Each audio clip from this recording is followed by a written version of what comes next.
Live from the North Athletic Complex on the campus of Robert Morris University in Moon Township, Pennsylvania, it's game number 6 on Championship Saturday in the 2015 Northeast Conference Softball Championship Tournament. Hello everyone, welcome back to the North Athletic Complex. John Cabral alongside the coach Sabrina Lane as we get you set for today's matchup between the LIU Brooklyn Blackbirds and the Central Connecticut State Blue Devils. These two teams have gotten here to Championship Saturday, each winning 2 games. Of course, the Blackbirds losing a game in there. Central Connecticut doing it with phenomenal pitching and defense, very low team ERA. LIU Brooklyn going about it, taking the long road, scoring a ton of runs, 25 in their 3 wins in order to get here today. Coach, as you look at this Blue Devils team, they are 2-0 so far, coming into their 3rd game, looking to go perfect through the tournament. Their formula has been very clear and distinct. Tremendous pitching and great defense behind Laura Messina. They have seen their pitcher go out on the mound with confidence every time she's gone out, and she's gotten better as the game's gone on. And when she's needed her defense, they've managed to pull in some home runs and make some great plays and do exactly what they need to do for her to keep having the confidence to keep pitching well. And they're having a lot of fun in the Central Connecticut dugout. Also having plenty of fun, at least in the games against Robert Morris for the LIU Brooklyn Blackbirds, as their bats have been red hot. They've homered in all 3 of their games that they've played so far, and threatening to do to Laura Messina what they were able to do to Nicole Sleeth twice. I wouldn't be surprised to see it, although Messina has done very well against them. The LIU Blackbirds can hit 1 through 9 in the lineup, as they've showed us twice against Robert Morris. So all they need to do is figure out Laura Messina and jump all over her and be aggressive early on, and we could see a ball game where LIU really hammers the ball a lot.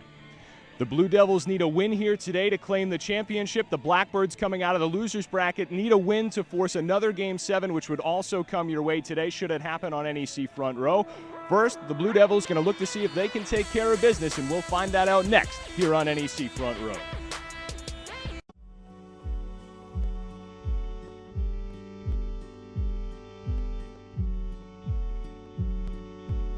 To those who sleep, only to dream of getting back out there.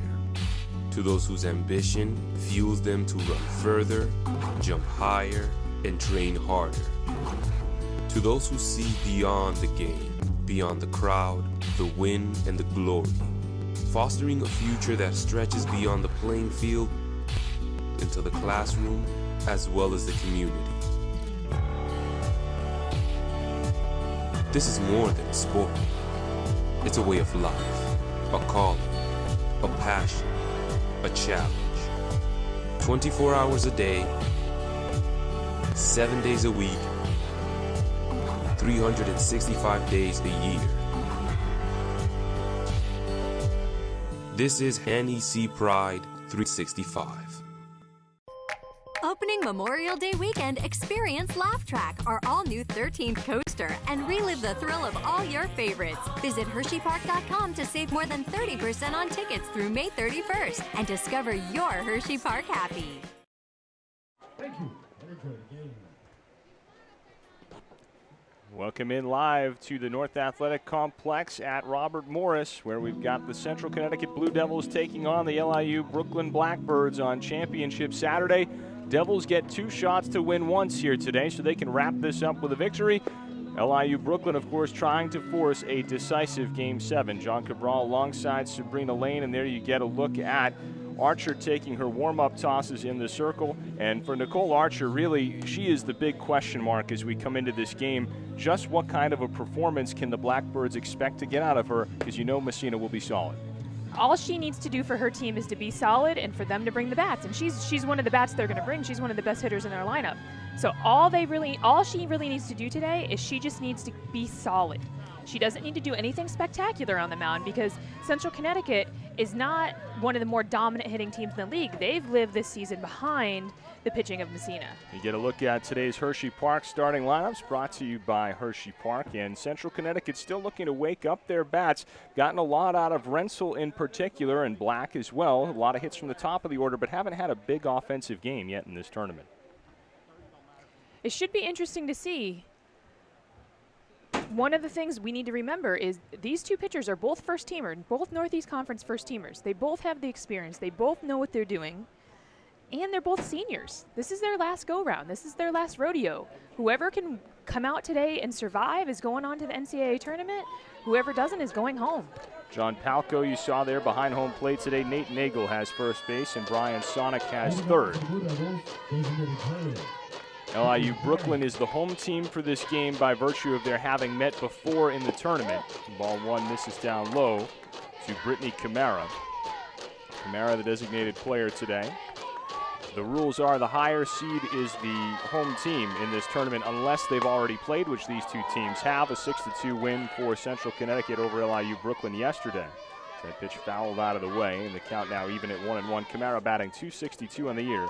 No home runs, 14 RBI. So the Blue Devils wearing their road grays for the first time in this tournament. LIU Brooklyn wearing the light tops on black pants. 1-1. Misses a little bit high. 2 balls and 1 strike will set the LIU Brooklyn defense for you. Selena Cozio at first, Madison Green at second, Lauren Marizzi at shortstop, Angie Vasquez at third. Get you the outfield in a moment. There's a ground ball taken by Green. You see why she won the Gold Glove Award for the Northeast Conference in 2015. Made that one look easy, and there's one away.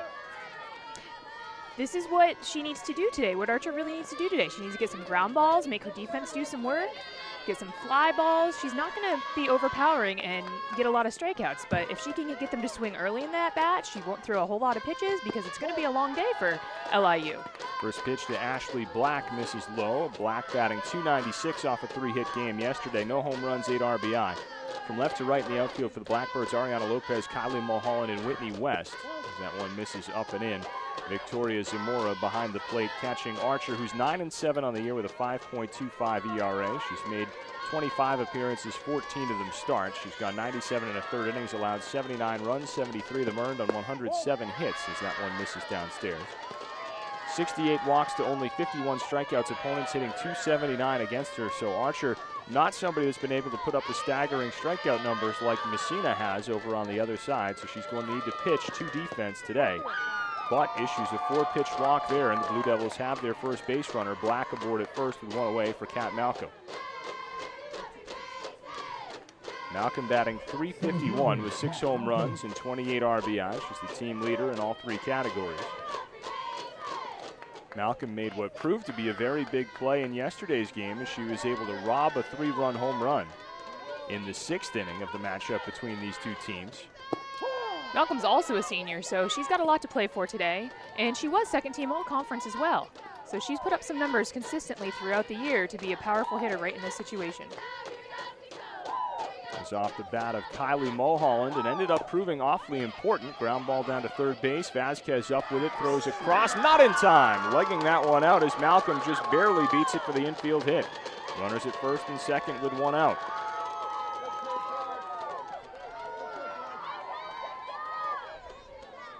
Now Eileen Purcell, the batter. Purcell batting .273 with 4 home runs and 26 RBI. Right there, Archer actually did what she really needed to do, was to get a ground ball, but she almost got her to roll over the ball a little bit too much, and it dented it so much that her defense didn't have a play on it.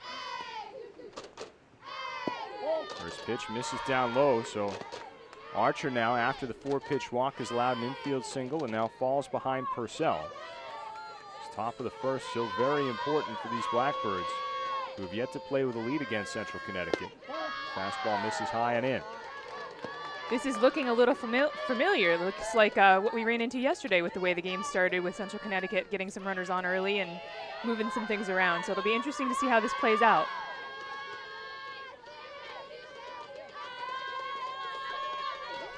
Archer's 2-0, swung on and missed for strike 1. And remember, we have different scenarios for these two different coaches. The Blue Devils have a game to burn here, so to speak. It's an elimination game for the Blackbirds. And so how might that impact Roy Cortman's decision on how long to stick with Archer in today's game? Well, for Roy, he'll leave Archer.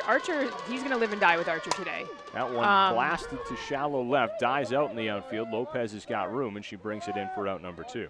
As for Messina, however, if LIU were to take a decent-sized lead early in this game, if I'm the coach, I am going to get Messina out of that game, get her a little break, because she's got to come back and pitch game 2. So it's going to be interesting to see how it plays out. But if I'm Central Connecticut, I'm just going to score some runs early and dominate the game as much as I can.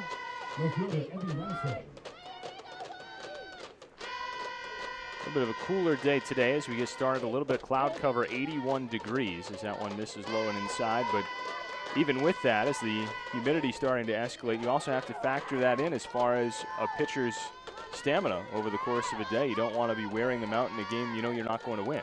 That's true, but you have to remember on championship day, adrenaline takes over a lot. It's not necessarily about how tired you're going to get. It's about how much adrenaline you've got pumping through your body, and you can do pretty amazing things with a lot of adrenaline on championship day. And nobody's had more adrenaline this tournament than Evie Rensel, batting .287, 3 home runs, 20 RBI, the 2 tremendous hits in the come-from-behind win over Fairleigh Dickinson on day 1, and then the amazing 7-2 double play she turned over to extinguish an LIU Brooklyn threat in the 7th inning yesterday. Really a major impact player for Central Connecticut in this year's tournament. Definitely. She's definitely helped them along the way. 1-2 the count. If Rensel can reach, Tori Constantine would bat next.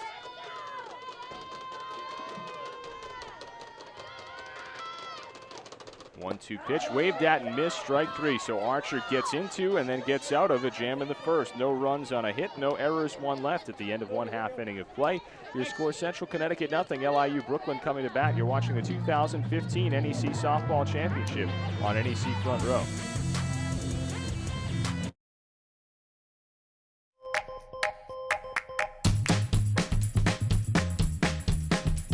A Hershey Park Season Pass gets you more of what you love for less. So all fun-loving families and coaster crazies can save big on what really counts. Like free parking, discounted food, and unlimited Hershey Park fun. All for the price of less than 3 visits. Buy your Season Pass today and discover the difference between happy and Hershey Park happy.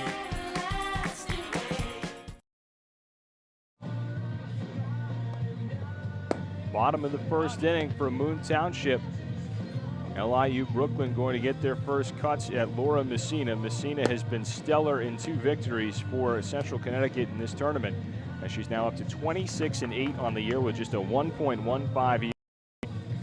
Making her 39th appearance, her 35th start. She's gone 238 in the 3rd innings, allowed 49 runs, only 39 of those earned on 157 hits, 270 strikeouts, and 35 walks. And here you get a look at the Hershey Park starting lineups brought to us by Hershey Park. And things have been really coming out of the bottom part of this order, most namely Madison Green has swung a huge bat out of the 9 slot with 2 home runs in this tournament for the Blackbirds.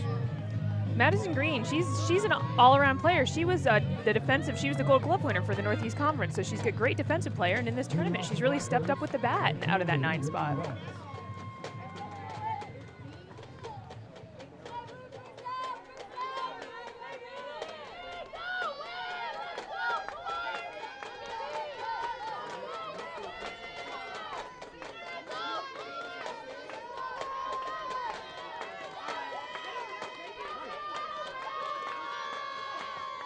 First pitch served into left field. That'll get down for a quick single. So Whitney West pouncing on the very first pitch she sees. And interesting, you know, Roy Cortman has alluded to game planning in all of his interviews. The approach yesterday with Sleeth and 2 days ago with Sleeth was to sit back, be patient. Maybe it's different with Messina. Maybe they're coming right after her. It could be. Coach Cortman, he is very much a student of the game. He studies the game. He knows what he needs to do. And now this is going to be, he's watched Messina pitch quite a few times now over the course of this tournament. Plus, they faced her 3 times this year. So this will be their 4th time facing her. Now that's going to be a pass ball, advancing West down to second base. A rare mistake by Hannah Cooper, who's been otherwise excellent throughout this tournament.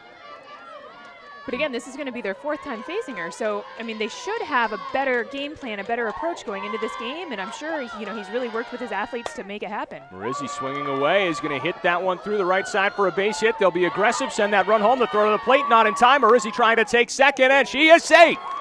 So the Blackbirds rolling again immediately here in the first inning on the RBI single by Marizzi, who takes second on the throw, and LIU Brooklyn in business right away on Championship Saturday.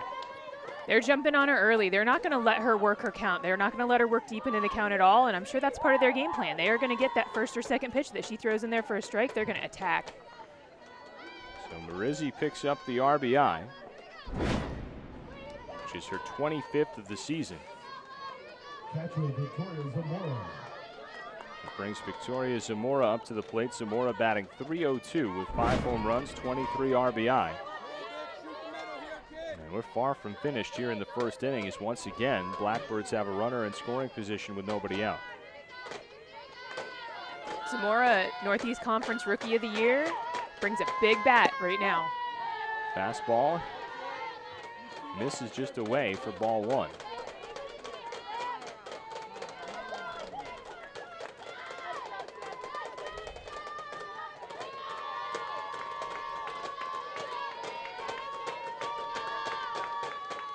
Messina delivers. Her fastball rides outside. And this is something that the Blackbirds were able to do to Nicole Sleeth both times, but especially yesterday, frustrate her earlier and take her out of her normal game. And if they can do that to Messina, they'll be in very good shape. Right. They did it with Sleeth by taking a lot of pitches, however, and they're doing it now by swinging at a lot of pitches. Different situation. Serve the other way, falling fast and trapped in right field. That'll get down for another hit. Marizzi hits third. They're going to hold her up late. So the throw bounces halfway up the third baseline, but it's runners at the corners with nobody out. 3 straight singles to start the game by West, Marizzi, and Zamora. We've got a big hitter coming up with Archer next, and you know, like I said, she's a senior. She is in charge of this game, and she can help herself right now with the bat, help her teammates get a run across the plate, and make it a little easier for her when she goes back out there to pitch. Here is Archer at .284 with a team leading 8 home runs, 32 RBI.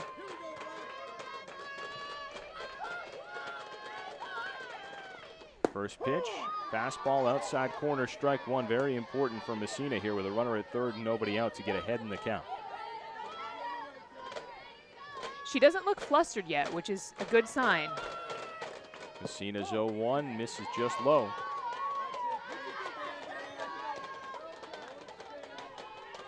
And we saw Messina pitch from down 1-0 against Fairleigh Dickinson throughout that game. And she was unfazed the entire time as that one hits the inside corner for strike 2. And Messina's a strikeout machine with a program record 270, a program record 266 last year. So she certainly has the capability to pick up a couple of Ks here, calm things down. If it's just 1-0, that's really not a big problem. Ground ball down to third, stays fair. They look back the runner to third, throw across to first for the out. Zamora advances to second, but the Blue Devils plenty happy to make that trade as Keys throws over to Constantine for a sorely needed out number 1. That was a great play to check that runner and make sure that she stayed put at third base. Didn't give her any time to try to score on that play. Now potentially a single could score 2 though as Selena Cosio steps up to the plate. Cosio batting .281, 6 home runs, 26 RBI, and she unloaded on one yesterday with a deep home run halfway up the hill in left field that you saw in our open. She swings through the first pitch, probably trying to do that again, 0-1. I don't know too many LIU hitters that are going to swing lightly today.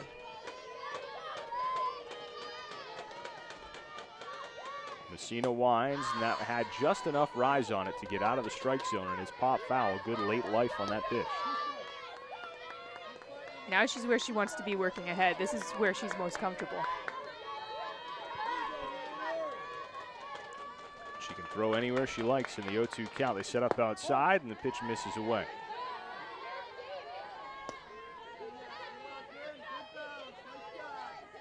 Kylie Mulholland waits on deck. And Cosio hoping to drive in at least one, if not both runs herself here. 1-2 pitch, popped up, foul behind us, out of play. Still very much in control of this at-bat is Messina.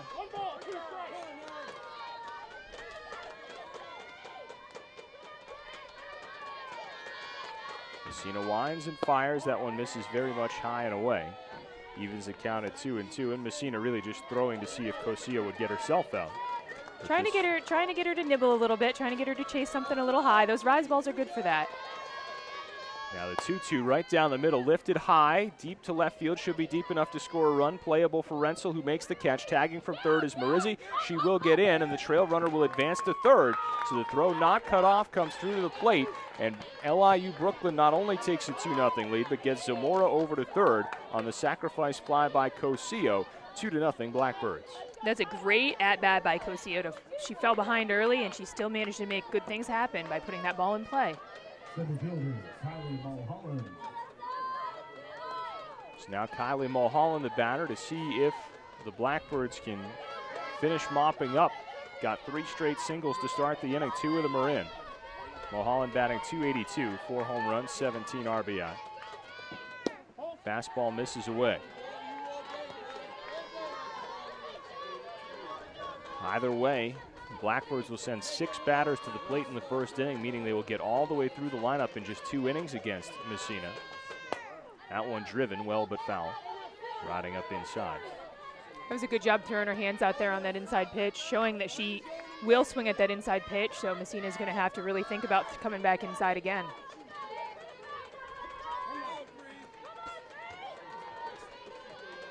Messina's 1-1 on the inside corner for a called strike 2. If you notice, these LIU hitters, for the most part, like to be on top of the plate. They don't like to give up that outside corner a whole lot. So when they get in the box, they get really close to the plate so that their bats extend over that outside corner so they can get some solid bat on the ball. 1-2 just misses the outside corner. Evens the count.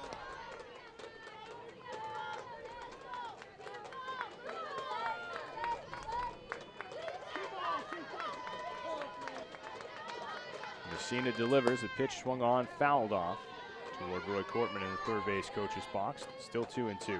Another nice swing to stay alive there in that situation. Good pitching by Messina at this point.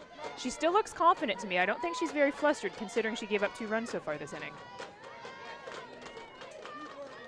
Messina, you see there, reminds her outfielders how many outs there are after each and every pitch. 2-2, misses outside. So count now full on Mulholland. Ariana Lopez waiting on deck.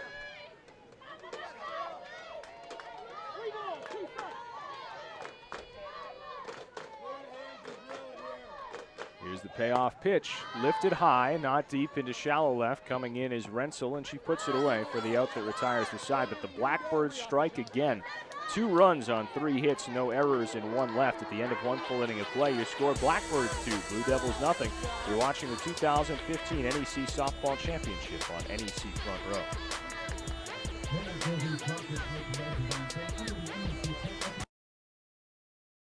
It's on us to stop sexual assault. To not be a bystander.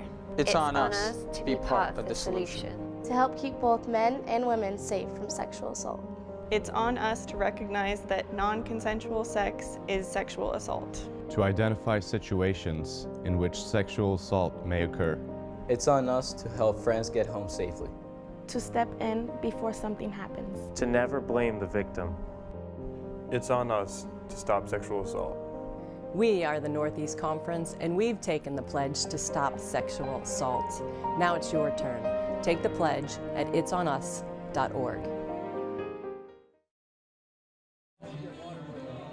Top of the second inning from Robert Morris. LIU Brooklyn with a 2-0 lead over Central Connecticut State. And Sabrina, nobody told LIU Brooklyn that they were supposed to be the 4 seed in this tournament. No, and I don't think they ever had that mentality coming in. They came on strong towards the end of the season, and they're peaking at the right time. If they're going to keep playing their best softball, you know, if it is them that's going on to the NCAA tournament, they need to be peaking at the right time because that first round of the NCAA tournament is always a tough one. Laura Messina has already given up as many runs in this game as she had in the entire tournament. That being 2 against Brooklyn, I should say. She had given up 1 in the game against Fairleigh Dickinson, but the Blackbirds already matching the success they had against her in yesterday's game.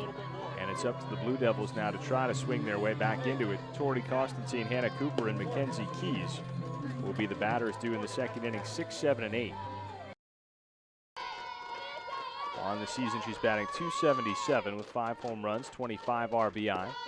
First pitch misses inside, even putting Constantine out in front of the count. 1-0.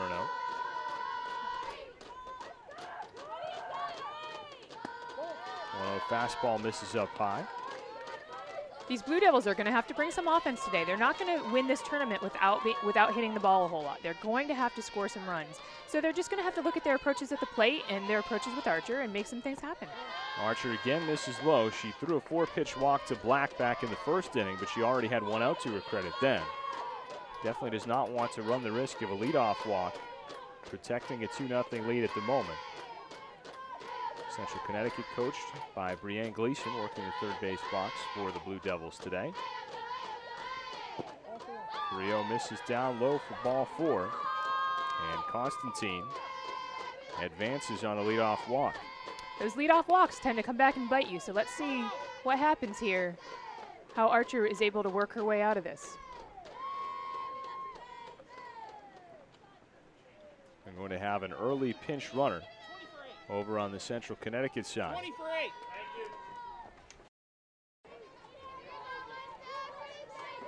This is a big out for Archer to not have to face the top of the order again. This is the 9 hitter, and this could be potentially the out to get her out of this inning if she works hard right here at this batter to not have to go back up and face Camara at the top. Potentially a small victory for Central Connecticut, though, to get through batter number 9 here, as that first pitch is right down the middle for a called strike 1. Remember, they got 2 runners on in the first and 1 here in the second. And so this is, of course, assuming Constantine doesn't get thrown out trying to steal. Excuse me, Duffy, as that one misses down low. Constantine had the walk. Duffy now out there as a pinch runner.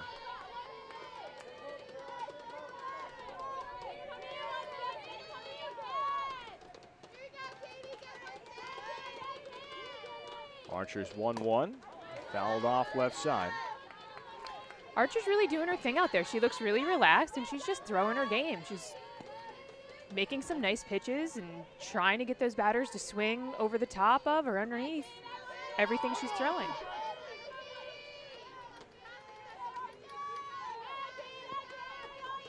Now Archer's 1-2, popped up foul, out of play, and we'll have one more. If Schmidt could reach here, as Sabrina alluded to, we'd go back up to the top of the order and Brittany Camara.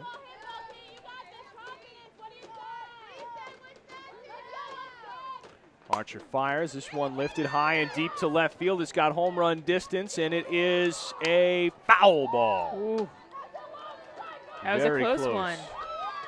The umpires are right on that ball, though. They were right down the line. Big break for Archer right there. Home plate umpire John Palco making that call.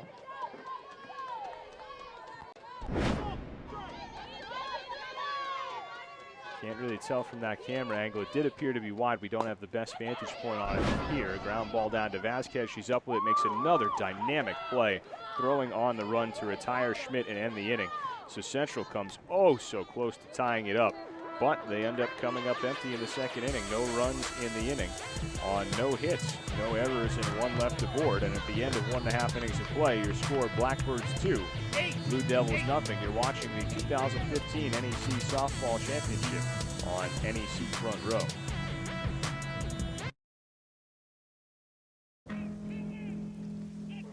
Celebrate the soggy shoes and the slow starts. Celebrate the lessons learned along the way.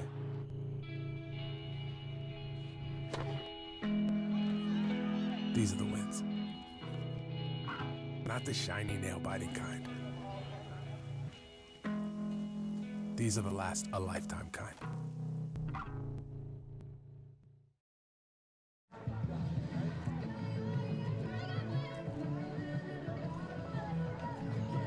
Bottom of the second inning from Robert Morris. Blackbirds have got themselves out to a 2-0 lead, and they're hanging on to it, getting through that second inning despite big blast. Keys very nearly homering to left field, and then Schmidt unloading and missing just foul before grounding out. Archer really dancing in the flames in that second inning. You know, she walked that leadoff batter, and most of the time they come back and haunt you, and she won. Central Connecticut had to burn a pinch runner there. So that works to LIU's advantage. And 2, they kept her on first base. Lopez, Vasquez, and Green, 7, 8, and 9 due for the Blackbirds in the second inning. Lopez with that signature open stance takes a fastball on the outside corner for a called strike 1. Lopez batting .263 on the season. 4 home runs, 18 RBI. 0-1 pitch, raked foul back into the backstop. No balls, 2 strikes to count. Lopez out of that 7 spot still brings 4 home runs with her into this plate appearance. So never a doubt that these LIU hitters have some big bats. Messina shakes off one side, gets the one she wants, and misses outside with a fastball 1-2.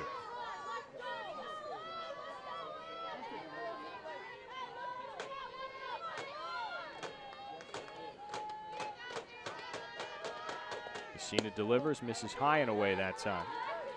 Lopez able to even up the count.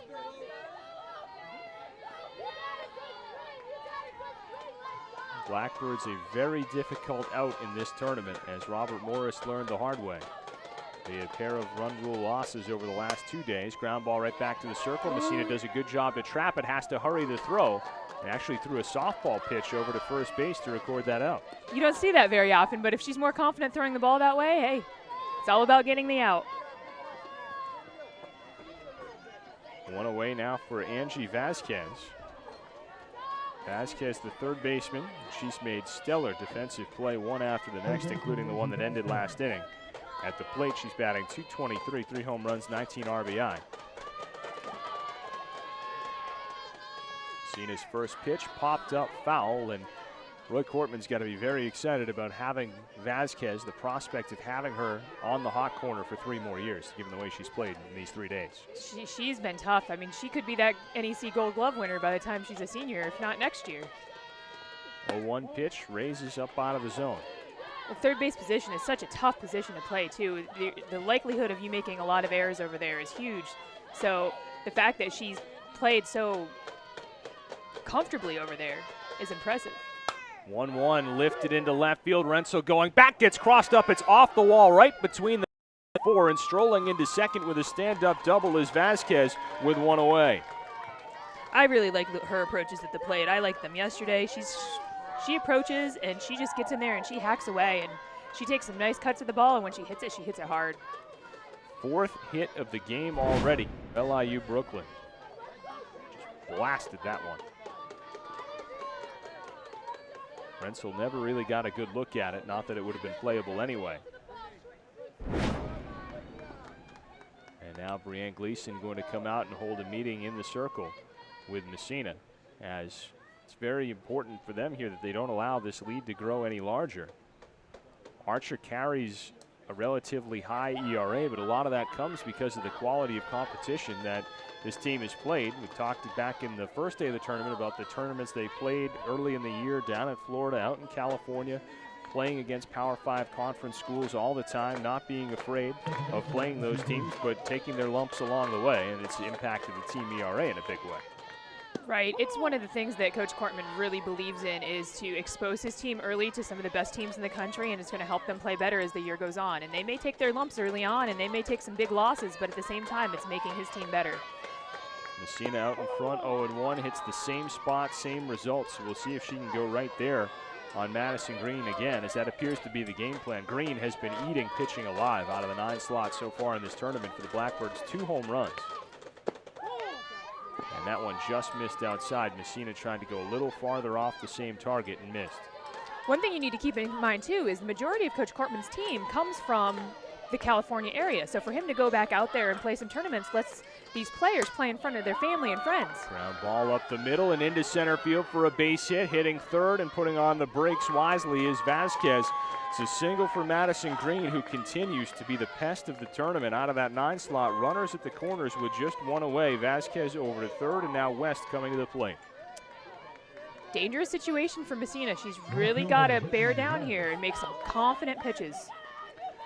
And really, the real charm of this tournament for the Blackbirds is they have very seldom wasted an opportunity like this. When they've gotten runners on early in an inning, they've usually come away with at least something to show for it. They've never really had a rally killed. First pitch misses outside for ball 1 to West, who singled and scored her first time up. Hannah Cooper has put on a play for that first and third situation, too. 1-0. Hitting the outside corner there. You'll recall West swung at the very first pitch Messina threw and lined it for an opposite field single. That really did set a tone for that first inning, if not the entire afternoon. Brooklyn still swinging hot bats. That one waved at and missed. Runners playing around a little bit over there. No throw from Cooper, as she took a full-on bluff throw toward Green at first. That's something you can do to sneak a run in if you can confuse a defense enough to get them to overcommit to the trail runner. That runner at third base can come in, sneak in, and score, and a lot of times you end up having both players safe in the process.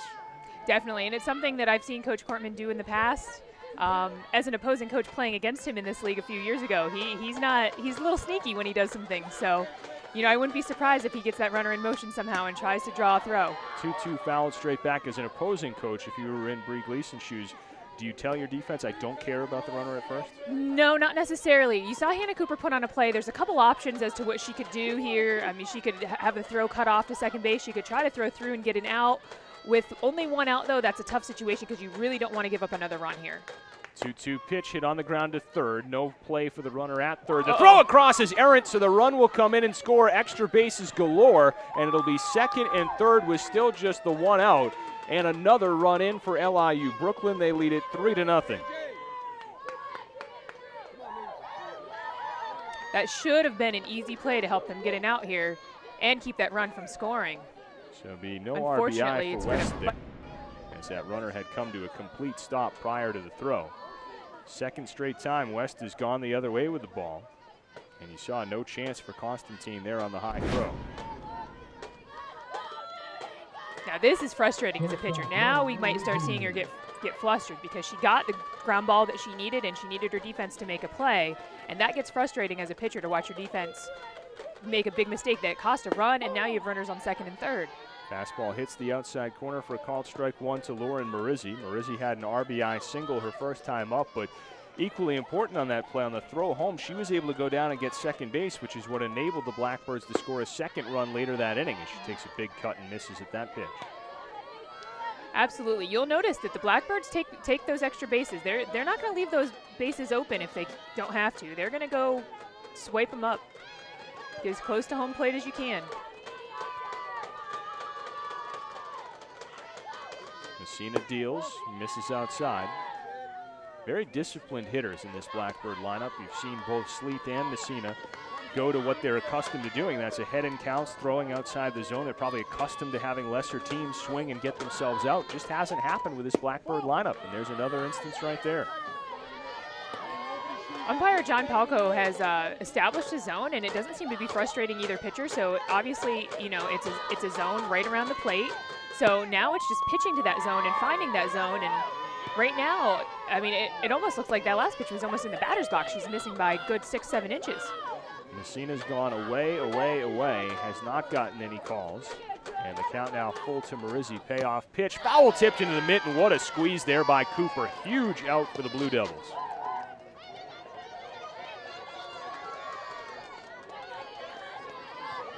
She nibbled out, came in a little closer, a little closer, a little closer, and finally got her to foul it right into her glove. Still very dangerous here with the freshman up to bat, though. Imagine how frustrating that would have been for Messina if Cooper hadn't been able to hang on to that one. But Cooper, a dynamic defensive player behind the plate. And now another one of those, Victoria Zamora, comes to the plate for LIU Brooklyn. She's hit by the first pitch. Now, we saw this happen yesterday, where Zamora was hanging out over the plate. She was hit by a pitch. The home plate umpire called a strike, and she was put back in the box. It happens again here today. It was Brian Sonak, the umpire, that made that call yesterday. Today, John Palco makes that same call. Hard to argue with that, as she's leaning with that whole elbow out over the plate. And wearing that armor on the elbow, it's something that she intends to do. Now, interestingly enough, yesterday, on the very next pitch, she got hit on the shoulder, making no attempt to lean out over the plate, and so they ended up getting the base anyway. Well, it's part of her approach as a hitter, and it's worked for her effectively. She doesn't necessarily try to get hit, but she's also not going to try to get out of the way of getting hit. But she likes to be right up on that plate so that she has good bat coverage over the outside corner of the plate, and the result sometimes is getting hit on those inside pitches. 0-1 there, hit the outside corner. So Messina trying to get out of the jam relatively unscathed. Ground ball down to first base. Constantine makes the play and gets the out to retire the side. So the error cost the Blue Devils another run, but Messina avoids further damage. One run on 2 hits, one huge error, and 2 runners left aboard. And at the end of 2 full innings of play, your score: LIU Brooklyn 3, Central Connecticut nothing. You're watching the 2015 NEC Softball Championship on NEC Front Row.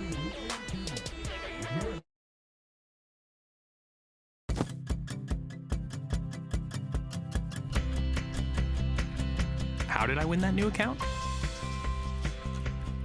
I started by making myself at home while I checked in with the office. And after grabbing breakfast, I got some last-minute advice from my boss that made all the difference. Great endings begin here. That's why at Choice Hotels, we give you cozy rooms, free breakfast, and right now up to 20% off when you book direct at choicehotels.com. Choice Hotels is the official hotel sponsor of the Northeast Conference. For more information on how you can save 15% on your next stay at any Choice Hotel property nationwide, simply visit the NEC's website at northeastconference.org and click on the Corporate Partners link to learn more. Nicole Archer back out into the circle, and seems like so many of her games in this tournament are just a high wire act where you know her offense is going to get her some run support, and it's just a matter of can she keep it together against a good lineup long enough to get the win. And so far the answer's been yes twice in the 2 wins over top seeded Robert Morris, and through 2 innings here through Central Connecticut's lineup, now gets that second trip through the lineup that often is where the truth is told. Well, one of the things you have to remember about Archer, she's got a 5.25 ERA. Opponents are batting .279 against her. She is not a dominant pitcher, but she's a pitcher that has gotten the job done for her team all year long, and that's what's important. It doesn't matter how you win games. All that matters is that you win games. Spoken like a true coach right there. 9-7, the 1-loss record for Archer coming into today, and of course 3 of those decisions coming in the last 48 hours. And now Brittany Camara will step up to lead things off for the Blue Devils in inning number 3. It'll be Camara, Black, and Malcolm, the 3 hitters do. These are the 3 that absolutely ripped apart this LIU Brooklyn pitching, Archer and Proctor alike yesterday. So they got a lot of hits out of this portion of the lineup in yesterday's game. Yeah, they really struggled to get the top 4 batters out in the lineup. I don't know that they got it, maybe 1 or 2 outs out of, 12 plate appearances maybe.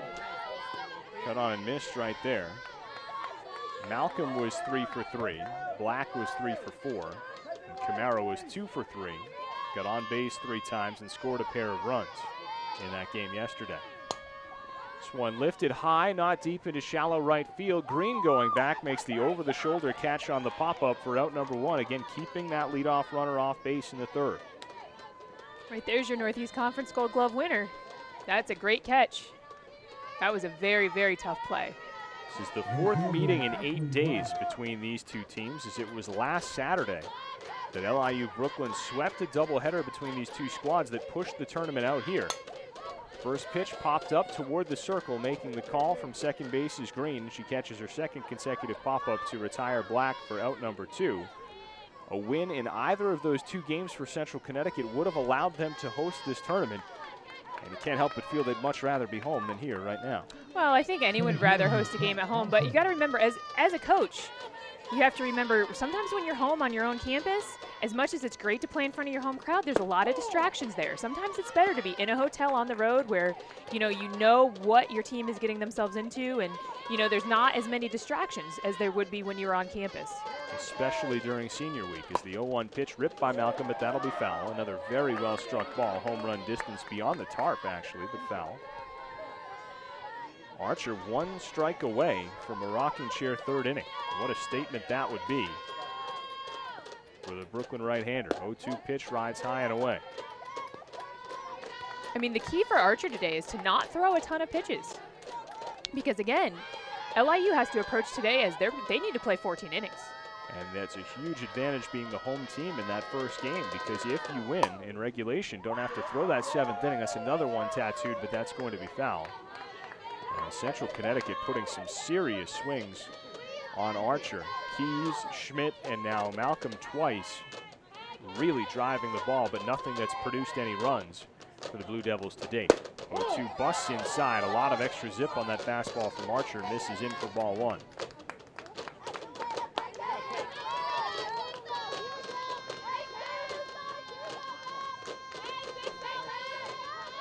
Archer delivers. That one misses down low in the dirt. Blocked by Zamora, but no runners on base. Now the count's full. Eileen Purcell waits on deck. Purcell 0 for 1 on the afternoon.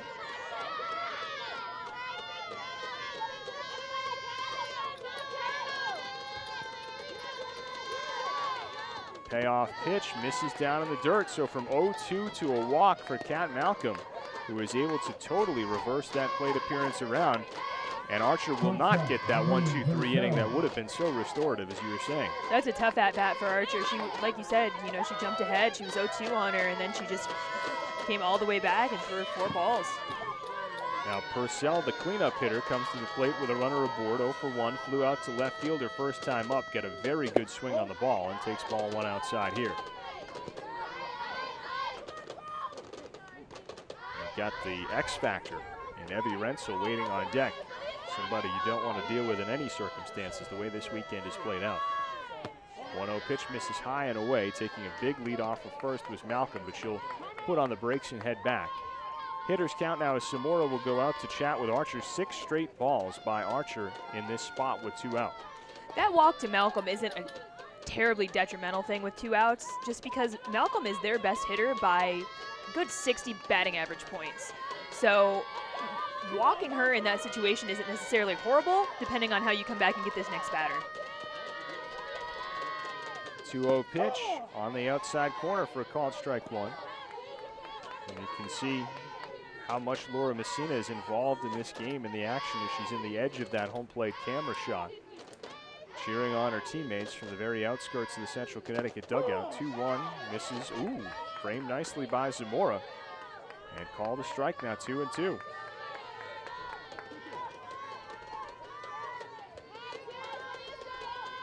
Archer deals again, 2-2 pitch, waved at and missed, strike 3. So Archer bounces back after the walk and the 2-0 count to fan Purcell and retire the side, her 3rd strikeout of the afternoon. For the Blue Devils, no runs on no hits, no errors, 1 left. At the end of 2.5 innings of play, your score, LIU Brooklyn 3, Central Connecticut nothing. You're watching the 2015 NEC Softball Championship on NEC Front Row.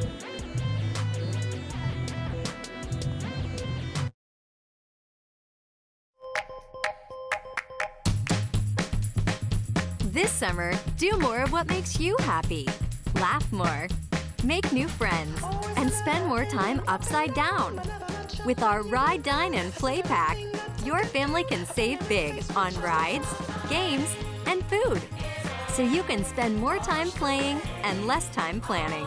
Buy yours today and discover the difference between happy and Hershey Park happy.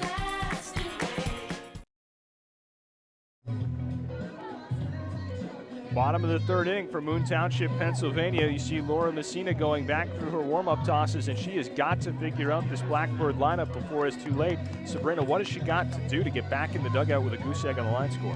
Well, you know, she just has to keep pitching smart. She has to realize that they're going to take their hacks. So she has to pitch smart, not hard. Remember, tremendously effective in the opening day win over Fairleigh Dickinson, despite not striking out a batter until the 7th inning. In that matchup, she's gone complete games in both wins so far. 8 innings Thursday in the extra inning win over Fairleigh Dickinson. 7 yesterday in the win over LIU Brooklyn. Nicole Archer, the leadoff hitter. Ball 1 misses outside. It'll be Archer, Selena Cosillo, and Kylie Mulholland coming to the plate. And I wonder about that 7th inning yesterday in a game that Central Connecticut dominated for 6 innings, led 6-0 after 6 as that ball misses outside. Blackbirds got a 2-run rally, almost turned it into something bigger, and really got themselves feeling good about their ability swinging the bats again. They go have the huge game against Leaf, and now here they are again as the 2-0 popped up. Do you think that this performance has something to do with them getting it turned around before that 2nd game of the tournament was over for them? It definitely could. I mean, it gives you confidence knowing that you got those hits, scored those runs off of this good pitcher, you know, towards the end of that game. Even though it didn't really make a difference in that game, it makes a difference in your head, and that's what's important. 2-1 misses away. Archer 0 for 1 today, grounded out to 3rd base back in the 1st inning.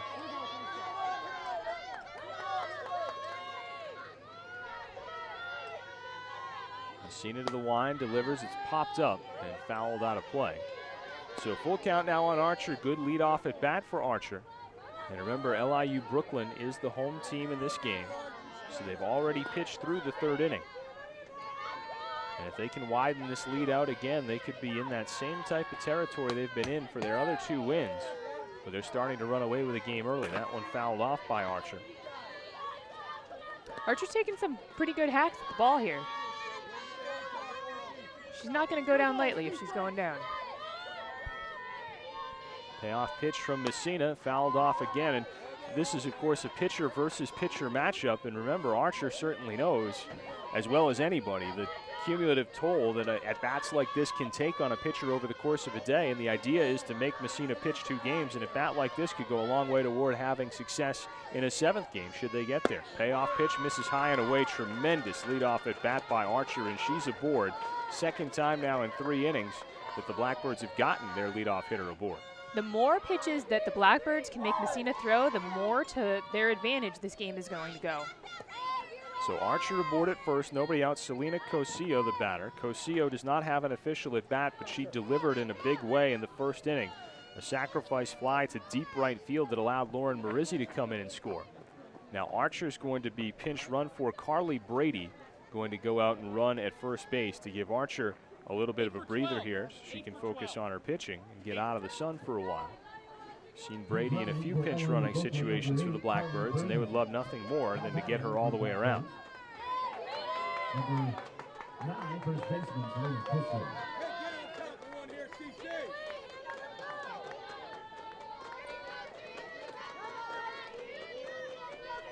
Messina's first pitch fouled straight back. That's a great situation just to get your pitcher out of the sun a little bit. I mean, there's nobody out, and she's a leadoff batter. You got the leadoff runner on board, and although Archer's not a bad runner, it's still just a good idea to get her out, let her take a little break before she's got to go back out and pitch again. Oh, 1 misses low and outside. Count even, 1 ball, 1 strike. Kylie Mulholland waiting on deck. The Ariana Lopez thereafter. Swung on, hit deep to right field. That one's got a lot of carry, and it's gone. A 2-run opposite field bomb for Cosillo. And now LIU Brooklyn takes a commanding lead at 5-0 in the 3rd inning.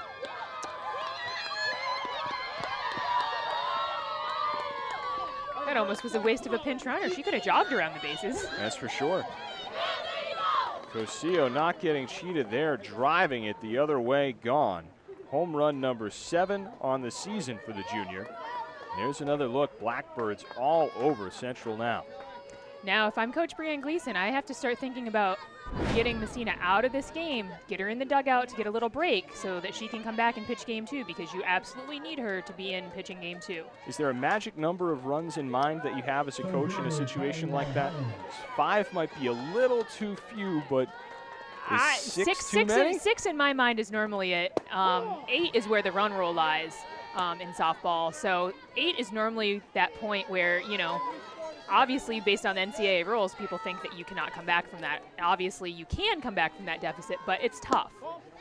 1-1 now, the count on Kylie Mulholland, who's 0 for 1, flew out to left field. And also the progress of the game a factor, with LIU Brooklyn being the home team here. Central Connecticut has only 4 more at-bats, not 5, as this one has popped up on the infield into foul territory. Should be playable for Hayes, who makes the catch for out number 1.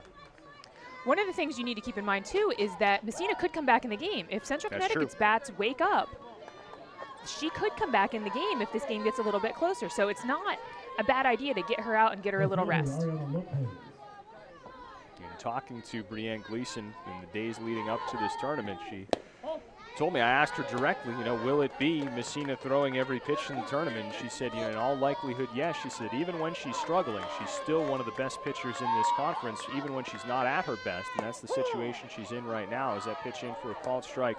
And 1-1 that's now very to count. true. That's a very true statement. But at the same time, she's got to be thinking ahead to one more game. Messina came into today having thrown 238 in the 3rd innings. The entire rest of the team has thrown only 50 and 2/3 innings. So to give you a little frame of reference there, she's thrown almost 5 out of every 6 innings played by the team this year. As that pitch is fouled off, 1-2 the count. Emily Sargent would be the likely line of relief. She's pitched in 10 games. There is someone warming up down in the bullpen area, so I can't see what number. I'm not sure who it is, but I do see an arm. 1-2 lifted to the left center field gap. That's going to get down, and it'll roll all the way to the wall. Hitting first, strolling into second is Lopez, and she's got herself a double. So the Blackbirds continuing to pound out the hits against the very best of Northeast Conference tournament pitching.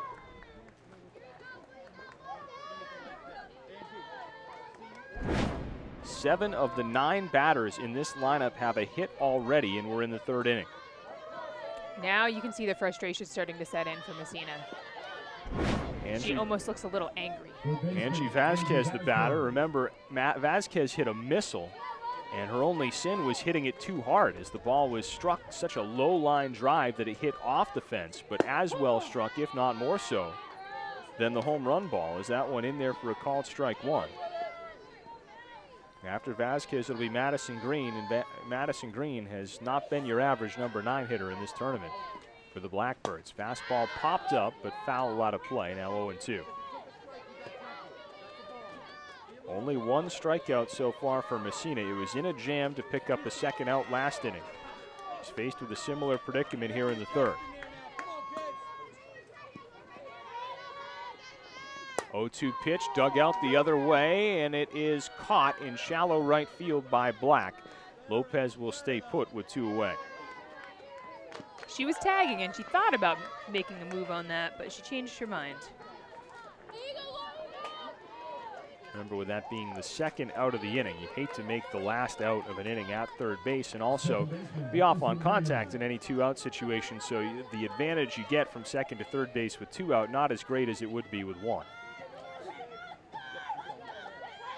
Especially with a hitter like Green coming up to bat. She's been so dominant this whole tournament. Got to let her swing the bat. She's been white hot, had a hit in her first at bat, hits this one out to center field, but should be a can of corn out there for Malcolm, and it is for the out that retires the side. But the Blackbirds do it again on the 2-run blast by Cosio. 2 runs on 2 hits, no errors, and 1 left. There's another look at the launch. And at the end of 3 full, your score 5-0 Blackbirds. You're watching the 2015 NEC Softball Championship on NEC Front Row.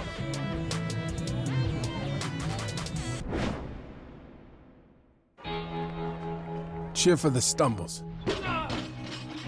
The he shoulda had that's. And the tears that linger. For in those moments, greatness lies. There, you will find the provoked, the determined, the unified. It's in those moments that champions are born.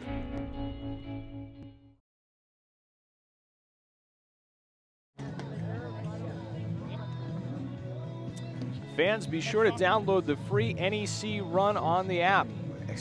On the Run app for iOS devices. NEC On the Run is the official app of the NEC Front Row. Watch live and on-demand content on your iPhone or iPad with free instant access to your favorite NEC schools and teams. That's NEC On the Run, available now in the iTunes Store. I know a lot of people have been using On the Run to go back and check out some of the highlights of these games so far. Actually had fun last night coming back from the Pirates game. I'm walking into the hotel lobby and I see somebody watching our highlights on the computer in the lobby. It was actually one of the umpires.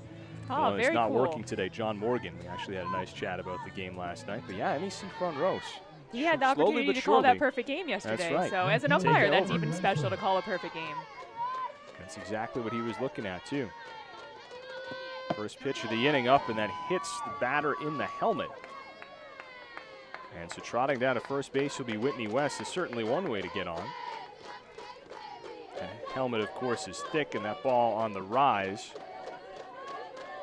looks like it's okay. It's exactly why you outfit the players in that fashion. So it's Evie Rensel who's gotten herself aboard again for Central Connecticut. Now Tori Constantine, the batter.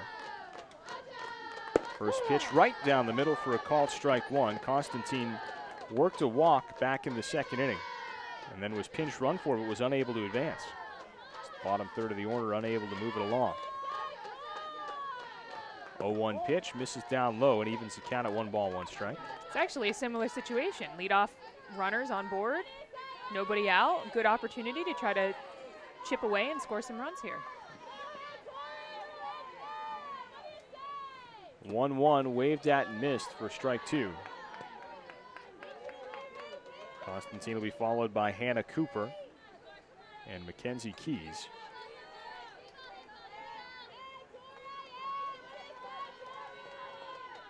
Archer winds and deals. 1-2 hit on the ground. That'll just get wide of third base and out of play.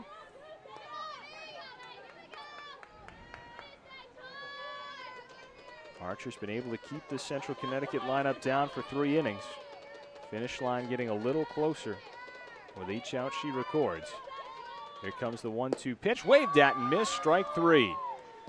I'll tell you, Sabrina, coming into today's matchup, you looked at Messina as the big strikeout pitcher, but Archer has got 4 to Messina's 1 at this stage in the game in the 4th. She definitely does. She's moving the pitch well. She's throwing her drop ball a lot. And that drop ball, she's getting them to swing over the top of it, and they're just not making any connections. Hannah Cooper is one of the 3 other strikeout victims of Archer's today. Struck out looking back in the 2nd inning, out after the first pitch. What a play by Vasquez, leaping and makes the throw across for out number 2. Rensel advances to second, but Vasquez stole, capital S, a base hit away from Cooper right there. That's a big out. Big out. Great play by Vasquez. So Rensel now down to second, and an opportunity with a runner in scoring position for Central Connecticut. First time they've had a runner to second base since back in the 1st inning. This one lined the other way, but right at Green, and she gobbles it up for out number 3, and Archer is out of it just as quickly as she was into it. No runs, no hits, no errors, and 1 left. Halfway through regulation already here in Moon Township. Your score, Blackbirds 5, Blue Devils nothing. You're watching the 2015 NEC Softball Championship on NEC Front Row.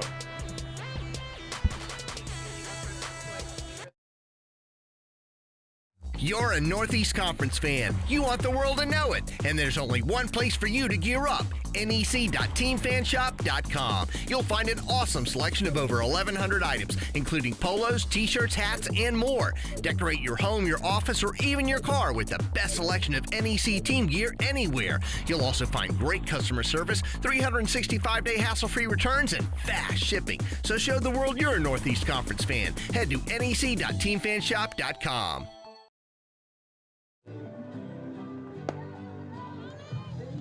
Welcome back, bottom of the 4th inning. It is Laura Messina back out in the circle. 5-0 the score in favor of the Blackbirds. And Sabrina, you're a little surprised to see her back out there for this inning. I am. I just think, at this point in the game, you need to give her a little break, because right now, in your mind as a coach, you have to believe you're playing 14 innings. And if your team starts making a little comeback, she can re-enter the game easily.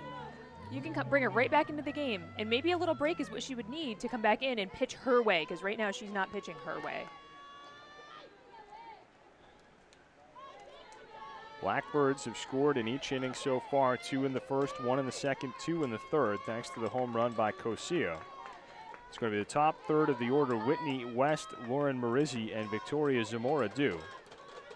West is 1 for 2, but you could argue that her second plate appearance, where she didn't get a hit, more impactful in the 1st. She had a single, came around, scored in the 1st, but reached on an error that allowed a run to score in the 2nd. So pitch waved at and missed for strike 1.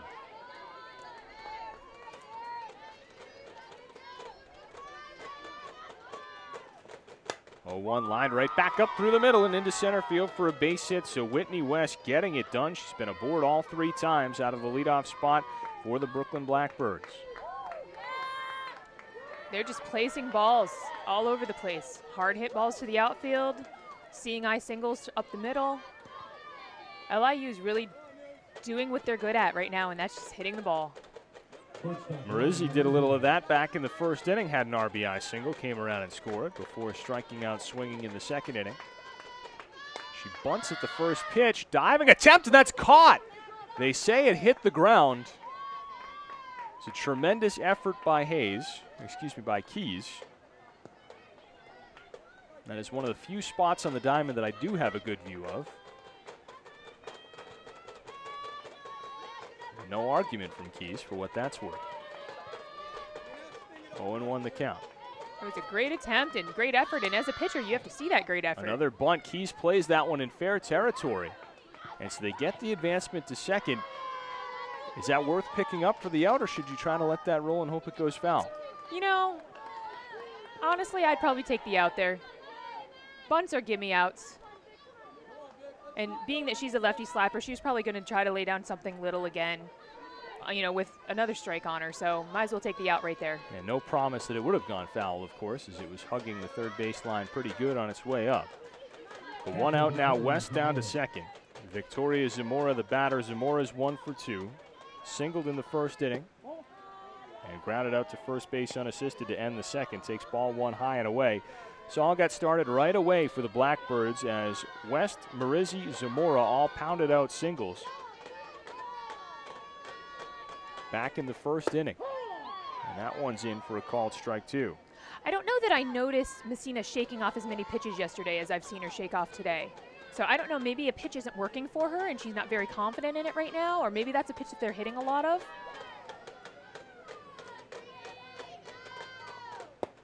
1-1 hits the inside corner. That is strike two. And you were talking throughout the game yesterday in the win against the same lineup about her confidence and the demeanor she had and how pleased she seemed to be with herself and her performance. You just aren't seeing that in the circle today. She's not oozing with confidence like she was yesterday. I don't think she really looks that down at the same time, but I don't see that same chip on her shoulder, that edge that she had yesterday. 1-2 struck off the handle of the bat, and making the running grab is Schmidt. Schmidt wisely tapping the second base bag to see if she could beat West back, but West is in there and she's safe, so there are two away.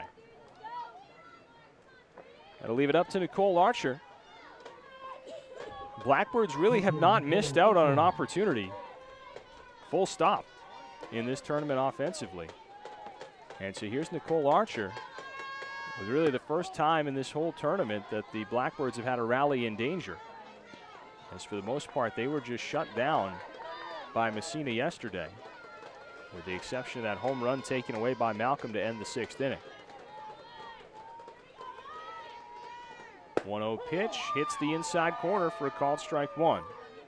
If Archer could keep it going, Cosio would bat next, and Cosio had the home run that really broke this game open to the 5-0 margin we currently have. 1-1 pitch lifted to center field. Going back is Malcolm. She's got room and makes the catch for the out that retires the side. So Messina finally able to put up the 0 in the fourth. No runs on a hit, no errors, one left. At the end of 4 full innings of play, your score remains LIU Brooklyn 5, Central Connecticut nothing. You're watching the 2015 NEC Softball Championship on NEC Front Row.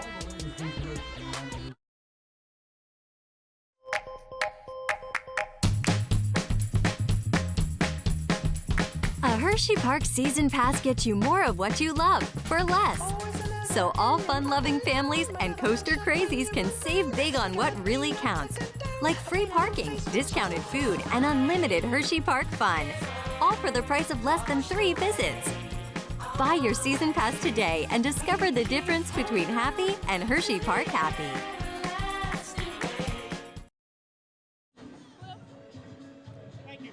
Fans, all your family's favorite things come together at Hershey Park. Discover your Hershey Park happy as you ride the day away at Hershey Park. Make a splash at the boardwalk and explore Zoo America.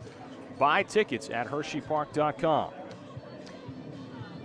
Just noticed Messina is walking up to all of her teammates, all of her hitters, and she's giving them a little pep talk. The ones that are coming up to bat, pumping them up a little bit. She's a very good teammate, a very good leader, and she's really trying to do whatever it takes to help her teammates get some runs.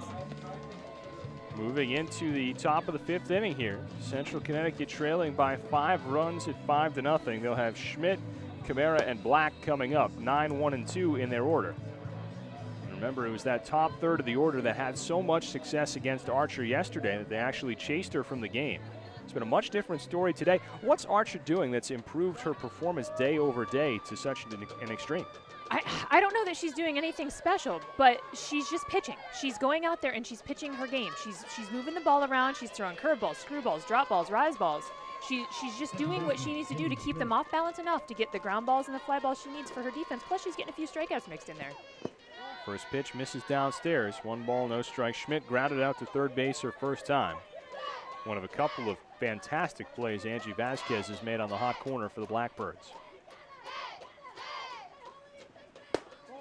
1-0 misses upstairs. 2 balls, no strikes to count.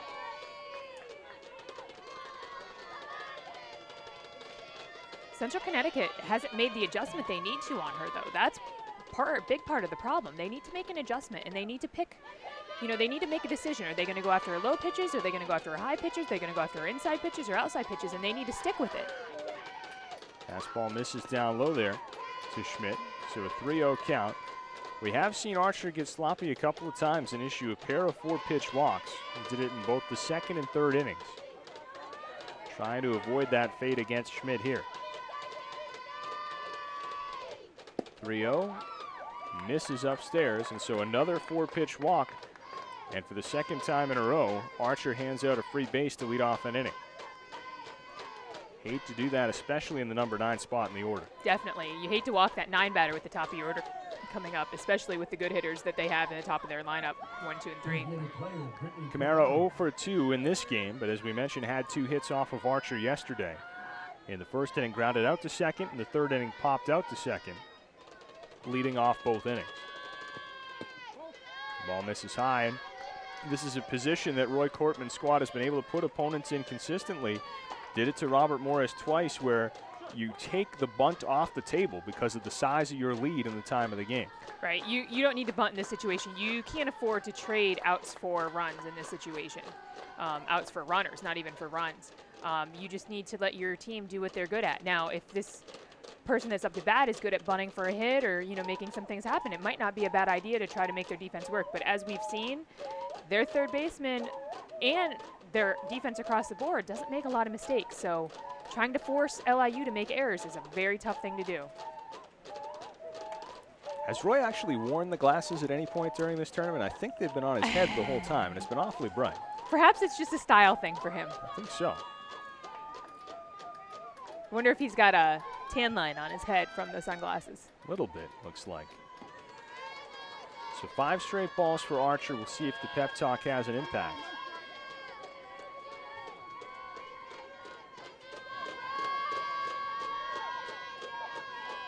It's the 1-0. Just missed the outside corner. Zamora doing her best to bring that back into the zone. Archer did not like that call a whole lot. She wants to know where it missed. It's hard when you're struggling to get borderline calls. 2-0 pitch down the middle, and that one is in there for strike 1.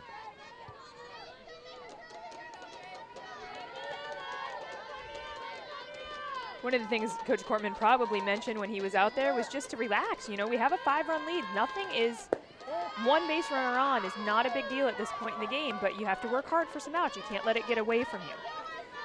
2-1 miss down in the dirt, so hitters count for Camara, but also Archer 1 ball away from setting the table here for a Central Connecticut team that's eager to break out of the slump. 3-1 pitch, swung on, hit back through the middle. It'll bounce shy of second base. They'll pick up the ball at second base. Marizzi will for the out there. Had a little trouble bringing it up, taking away any possibility of a double play.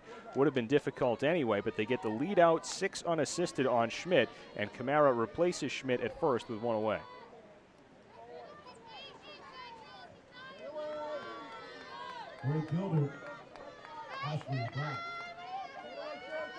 So to bring Ashley Black to the plate. It wasn't the prettiest of plays. It just, got the job done. Black 0 for 1, worked a walk back in the first inning. Popped out to second base her last time up in the third.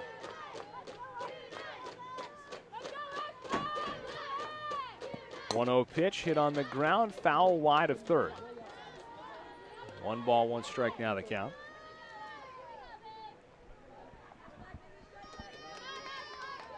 We have to remember, Ashley Black brings a lot of speed to this lineup. She puts that ball in play right there, fair instead of foul. She's probably safe at first base. 1-1 pitch. Misses just low. We watched her run around the bases a little bit yesterday. She's definitely fleet of foot.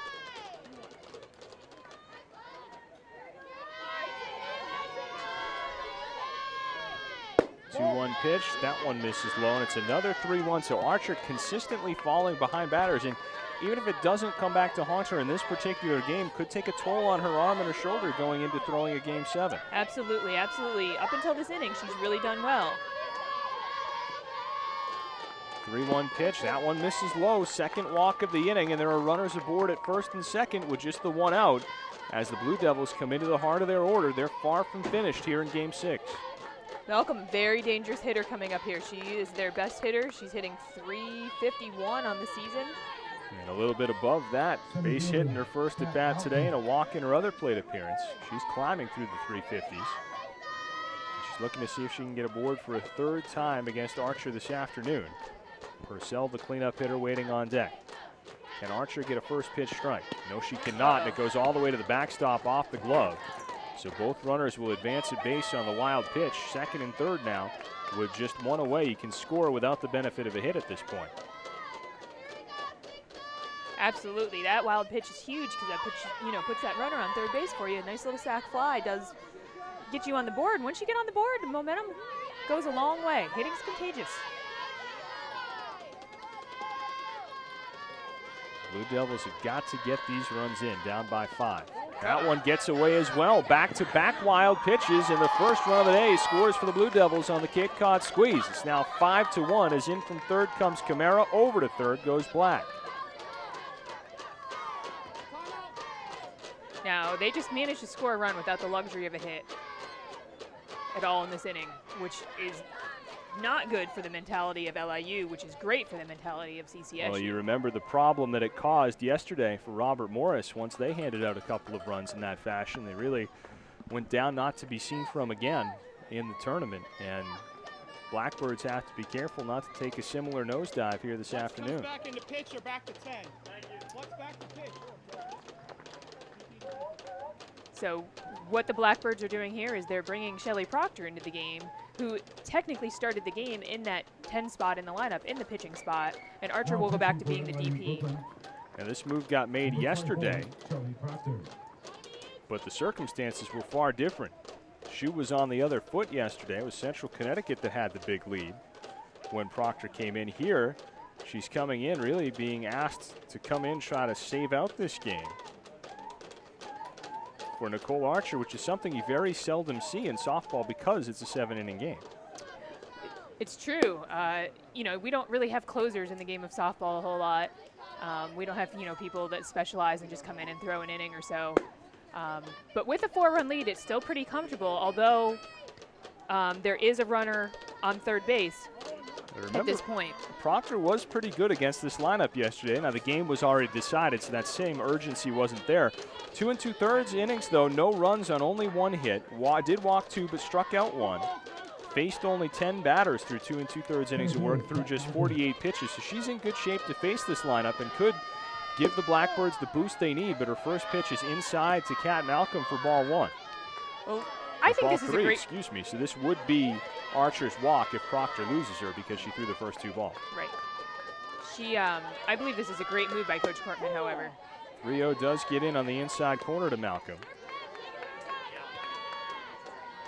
Get her in the dugout, pump her up a little bit, let her just sit and swing a little bit and really make it happen. If CCSU starts making a comeback, diving I bet play we'll by see Archer. Vasquez. Throw will be in time over to first. Displeased with that are both the runner and first base coach over on the other side, but Angie Vasquez strikes again, keeps Black frozen at third, and picks up an enormous second out.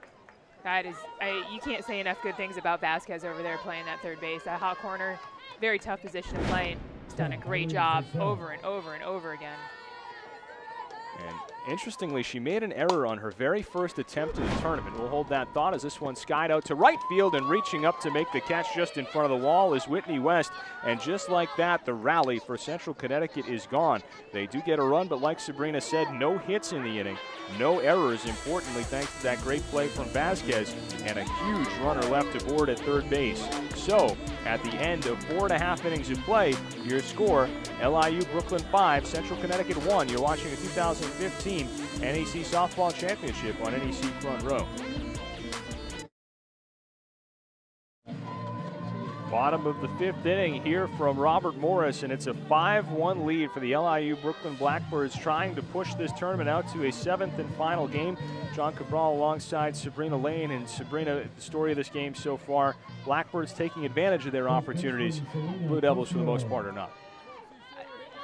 CCSU has left 6 runners on base, and I think 3 of them were leadoff, no-out runners that they haven't moved over. You have to take advantage of those situations, and they're getting the opportunities. They're just not making things happen. Had the big opportunity was second and third, and 1 out last inning, only scored 1 of those runs, and that was only because of consecutive wild pitches by Archer. First pitch of the inning is inside to Cosillo for a strike. This one is popped foul, close, but will get out of play. For strike 2, it'll be Cosillo, Kylie Mulholland, and Ariana Lopez. Selena Cosillo's had a big impact in this game. A sacrifice fly to deep left for an RBI in the first inning, and then a 2 RBI opposite field home run that she just destroyed over the right center field fence. Made it a 5-0 game. Now it's 5-1. The 0-2 pitch popped up foul out of play.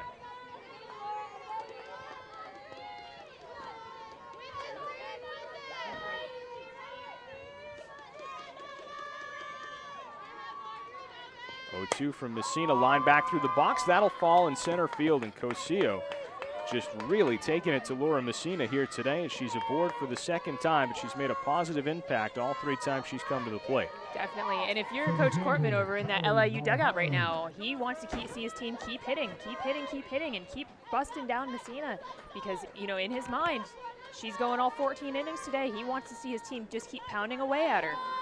Take away her confidence bit by bit.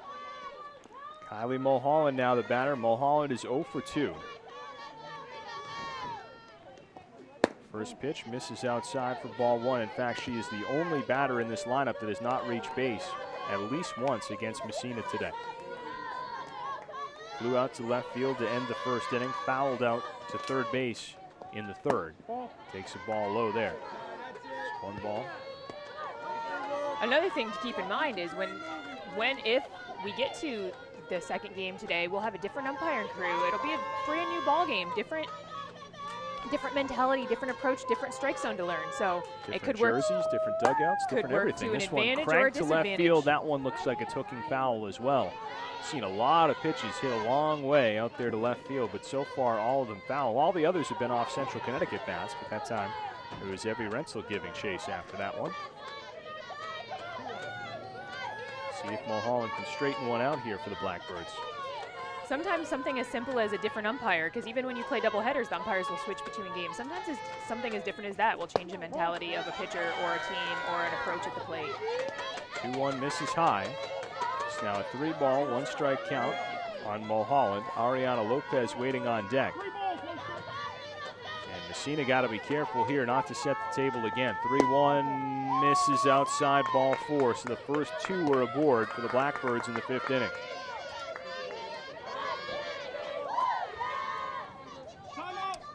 Timeout called. Oh, there Mulholland has now reached base, so every single Blackbird batter has reached base in this game at least one time. Still with nobody out in the 5th inning. Incredible stuff. As Lopez comes to the plate. She's 1 for 2. Grounded out back to the circle in the 2nd inning. Doubled in the 3rd. And Messina's got to be especially careful here. The other 2 Brooklyn wins have been by run rule, and they've taken care of that early and gotten the outs from the circle to finish the game. But if they have a big inning here as the home team, a 4 spot would end the game. And Correct. 2 runners already on base, so potentially that lethal blow could be as close as the on-deck circle right now. First pitch misses. Ooh, called an inside strike there to Lopez, who had turned out of the way of the pitch. But Cooper able to buy that call, and it's 0-1. Sometimes when you hang on the plate, that inside pitch can be a strike. Messina winds, they show bunt, and it's taken up high for ball 1. Interesting decision there, given the way they've been swinging the bats today. Could have been a decision by the batter, not necessarily of the coach, just something to see the pitch a little better, get a little better view.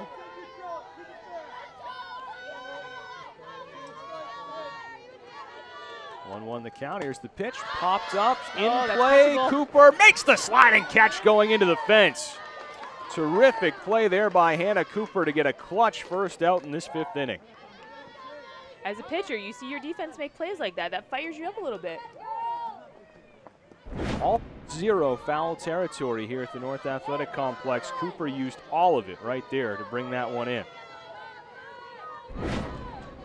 So 1 away now for Angie Vasquez. Vasquez 1 for 2 today. Doubled off the wall in left field her first time up. Came around to score on the throwing error by Keys. And then flew out to right field her last time up. That was in the 3rd inning. And Roy Cortman going over and talking to the home plate umpire. So we're going to see runner come. Blackbirds Ashley Sandoval Cologne, who we saw yesterday. We saw just about everybody yesterday in pinch hitting capacities. She'll go out and run for Cosio with 1 away at second base.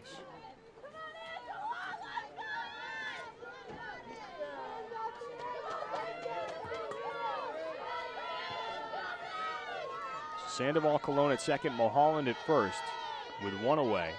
First pitch, getting under it there was Vasquez. That is an infield fly. So the batter was out automatically. The runners make no attempt to advance.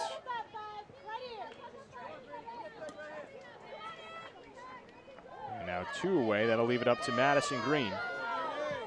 But as we've discussed, Green has well overperformed the 9 slot in the lineup. And she fouls that one out of play for strike one to the right side. She may have the lowest batting average of all the Blackbirds in the lineup, but not by much. And she's sure earned her worth today. 0-1 hits the inside edge. Good late life on that pitch by Messina, and she's finally where she wants to be, and that's ahead in the count 0-2, something that's happened far too seldom for Central Connecticut's liking in this game. 0-2, and this is a bit high. If Green can keep it going, Whitney West would bat next. West is 2 for 3 and has been aboard all 3 times. Messina wants to shut it down right here. Her 1-2 pitch popped up on the infield and caught by Keys. So Messina gets out of the jam early in the 5th inning. No runs on 1 hit, no errors, and 2 runners left aboard. A rare squandered opportunity by the Blackbirds. And at the end of 5 full, your score remains Blackbirds 5, Blue Devils 1. You're watching the 2015 NEC Softball Championship on NEC Front Row.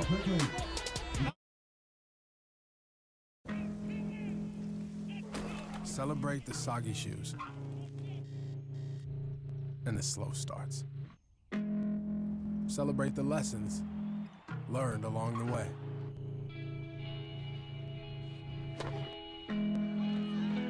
These are the wins. Not the shiny, nail-biting kind.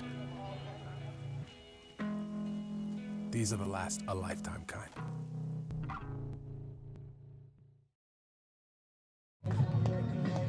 Well, there you see it. Shelley Proctor back out to the pitcher's circle for the 6th inning. Came on in relief to get out of the jam last inning, and she remains out there. Central Connecticut still just 1 hit to this point in the game, but they've chased starter Nicole Archer, who was really struggling with her control last inning. You know, Proctor just needs to come out here and throw her game. Looks like she's throwing a lot of drop balls, which we saw Central Connecticut already struggling with Archer. So this might be exactly what they need to give Archer a little break and get out of this game and get ready for the next one. And they've of course got bigger fish to fry. They want to win this game and then come back and pitch the next game as well. Archer pitched 2 games yesterday. They had to do it to get through the day after losing early on. And looking to keep as many bullets in the chamber as they can for a prospective 7th game, but they've still got 6 more outs to get. First pitch misses just a little bit low to Evie Rensel. Rensel will be followed by Tori Constantine and Hannah Cooper, 5, 6, and 7 in the Blue Devil lineup against Proctor. Ground ball down to second base. Green makes an error. Very, very rare to see one get by her.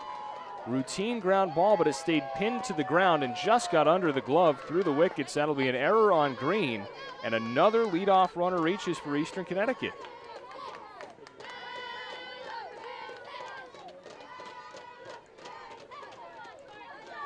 Fourth time today they've gotten the leadoff runner aboard in the 3rd consecutive inning. They've been unable to get that leadoff runner in at any point today. There's a shot out toward left field, but hangs up there long enough for Lopez to go over and get it, so she makes the grab 1 away. And there's another situation, Sabrina, where the lopsided lead prevents a chance at a bunt, but some crafty base running there by Rensel, as she's able to tag up and take second, but may have been costly, as you say. That was very smart base running on her part. Good decision. She had a little hesitation, though, and that might have hurt her here. And Rensel has been a dynamic player for Central in this tournament. That was a home run swing there by Constantine. Just must have gotten under the ball a little bit because it didn't go anywhere near the fence. And there you see Rensel sliding to the outside of the bag. I almost wonder if she hurt her shoulder there. Perhaps she remains down as face, there. Yep. Bloody nose. Tending to that. Bree Gleason, as well as the Central Connecticut training staff out there, and Coach Gleason appeared to have a smile, so it might be hopefully just that issue. And if they can get her patched up, I would imagine Rensel would be able to stay in. But that's where the reinsertion rule really is a luxury to a coach, because you can take her out in a situation like this, get her the attention she needs, and then you can make the decision into the next inning whether or not you want to put her back out there in the field. Right. I mean, right now, if she's bleeding, it's not a bad idea to get her out of the game, get her patched up a little bit. So actually, one of those things that you see a lot of softball players wear those face masks to help protect their face while they're batting. But I also have seen out recruiting and in games and everything, I've seen players, when they dive in head first, that face mask comes up and it gets them in the face or in the mouth, and it actually causes more damage than good. So Rensel, ever the competitor here, coming off for the moments, and I'd imagine in all likelihood they're going to need a pinch runner in the short run. And we'll get just that, as trotting out there is Brittany Ernst to run at second base, number 46. So she'll take over. Try to come in and score this run for the Blue Devils. I'm sure we'll see Rensel again today. If not next inning, we'll see her next game for sure once they get this under control. As long as she's not displaying any concussion symptoms, she'll be fine to come back into the game. Hannah Cooper will be the next batter, as there is still a game going on here. Cooper is 0 for 2. Struck out looking grounded out to third base, but made so far the biggest contender for the task force security play of the game on that slide and grab up against the backstop to grab a key out last inning. Definitely. She's been playing, she made that great play. It was a big out for them. They really needed that. Now, given the delay, Proctor will be given a couple of warm-up tosses to make sure she can stay loose. 46 to 1. 46. And Ernst gets announced officially by the home plate umpire, John Palco, as the runner down at second base. Looks like they got a little blood to clean up out on the field, too. Make sure that everybody's safe. Must be on the base itself. They've got a can of spray paint out. Of course, if it were in the dirt, you could just cover it with dirt, but applying some solution there to take care of it on the second base bag, and you just never can be too careful with that sort of thing. Little antiseptic spray, disinfectant, bleach. Fans, be sure to check out the NEC's official website at northeastconference.org. The website features the championship headquarters. Blackbirds came out swinging early in this game, like they have in both of their other wins in this tournament. They're hoping to make this a third win, of course. 2 runs in the first, 1 in the second, and 2 more coming in the third. And Central Connecticut's been able to turn off the spigot since then, but even with the game starting to come back in Central's direction a little bit, they've still got just the 1 hit on the day. Do you think they can create the offense that they're going to need in order to come back and contend to steal this game at the end? I don't know. It'll be interesting to watch and see. I mean, it could definitely happen. I see Messina is out of the dugout again, and she's firing up her teammates. She's right there. She wants to be the one that's involved in this game. She's being a good leader. She's trying to get her teammate, her catcher, is the next up, get her fired up a little bit. Got a runner on second base. Good opportunity to score a run here. Both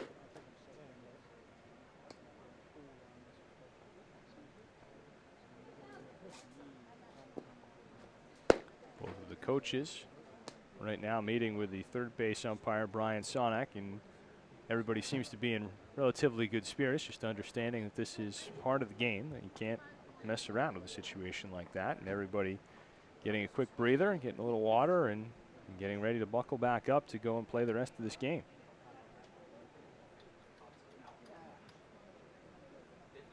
Five to 1 your score, as LIU Brooklyn trying to find its way around the 5 more outs it needs to create one decisive game for the championship here in 2015.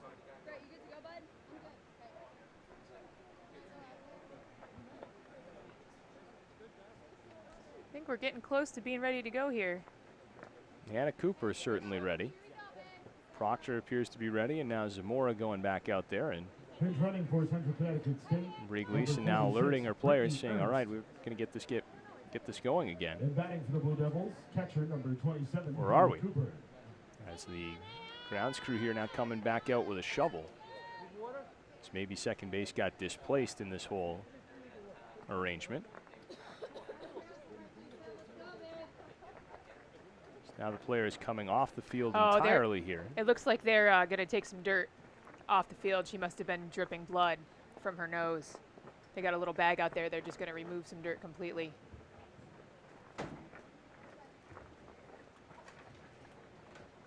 Just want to make sure they cover all bases and make everybody safe.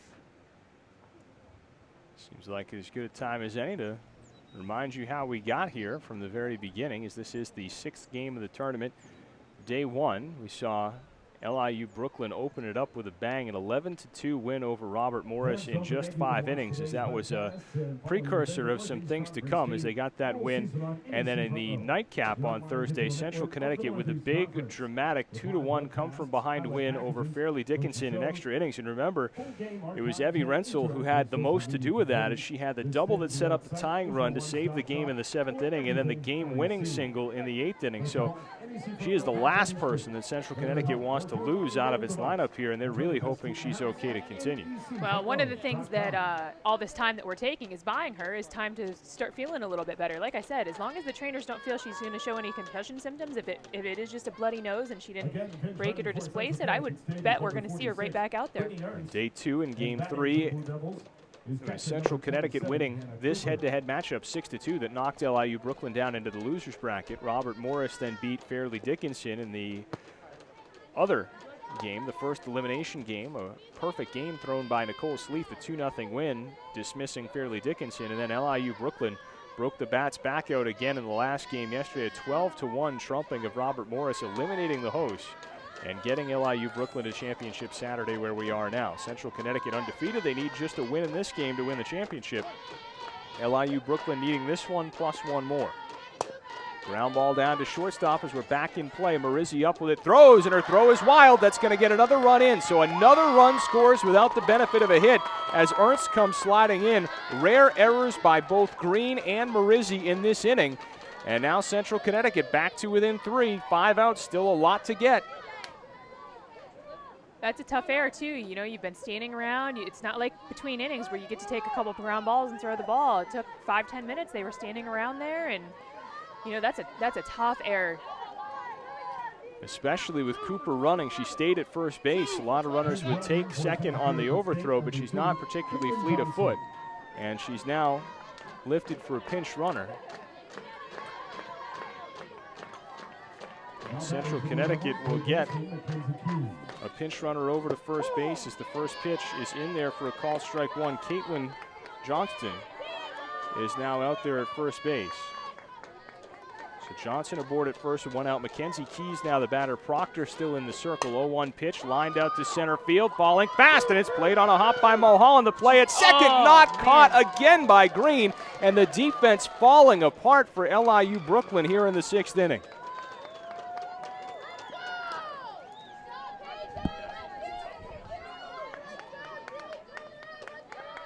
Definitely a base hit there, but man, they could have possibly had that force out at second base if Green can hang on to that ball. Would have been a difficult play to make, but for the most part, the Blackbirds have been making the difficult plays. And now, suddenly, the tying run coming to the plate for Central Connecticut in the form of Katie Schmidt. And that one will go as a hit, but a little bit better of a throw, and it were mishandled. You could call that a fielder's choice with an error. And that story would still be carrying that Central Connecticut has done all this with only 1 hit. They've got 2 as it stands now, as that pitch misses down low. And the Blackbirds in some trouble now. With this game tightening up, chances of slugging your way out to a run rule decision are quickly evaporating. So you've got to pitch for these outs, and the defense has to improve. 1-0 pitch, misses high and outside. All of a sudden, potential for a comeback, a very real possibility for Central Connecticut State. This game's definitely getting interesting, and you see the blue noodle is out in the Central Connecticut dugout, and they're getting fired up down there. They got the hats out. 2-0 misses low and inside. The blue noodle has not failed them yet. So Laura Messina has that miniature cowboy hat that she wears. There's a couple of jester caps going in there as well. They've been deadly effective.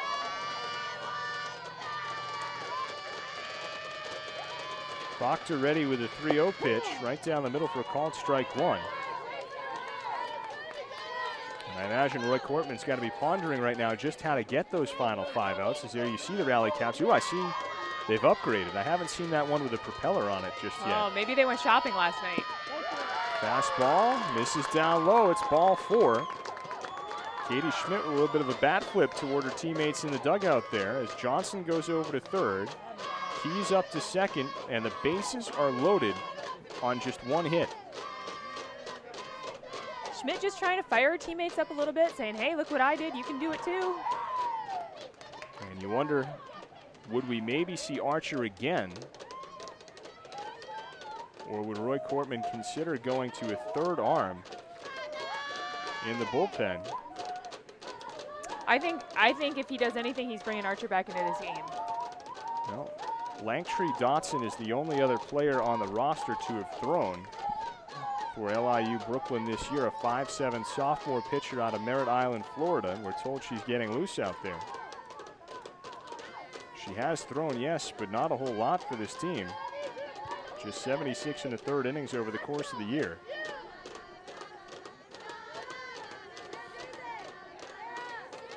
So all started with the error by Green on a very routine ground ball to start the 6th inning.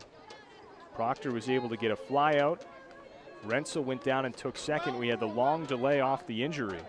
And since then, another error by Marizzi. And an error in spirit, if perhaps not in law, made by Green at second base with a chance to get a force out. And now Sarah Drazen will go and pinch run down at second for Keys. So Johnson the runner at third, Drazen at second, Schmidt at first. Still just one out in the inning. Tying run at first, a potential go-ahead run at the plate now in the form of Brittany Camara. Scenario that was awfully tough to imagine just 10 minutes ago has come to fruition here. Proctor fouls it straight back. We did talk about it off the top. Pitching has been the Achilles heel of this LIU Brooklyn team all season long, and so often when you're trying to win big games, your flaws get exposed, and that's happening a little bit here to the Blackbirds. Oh, their flaws are getting exposed, and momentum has changed a little bit. You know, those couple errors really help CCSU take momentum in this inning. Slap foul straight back. Could Proctor ever use a strikeout here in an 0-2 count? Ashley Black waiting on deck.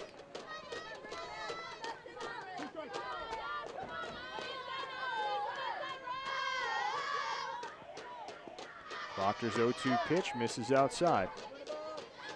Aaron did a good job of holding back off of that one.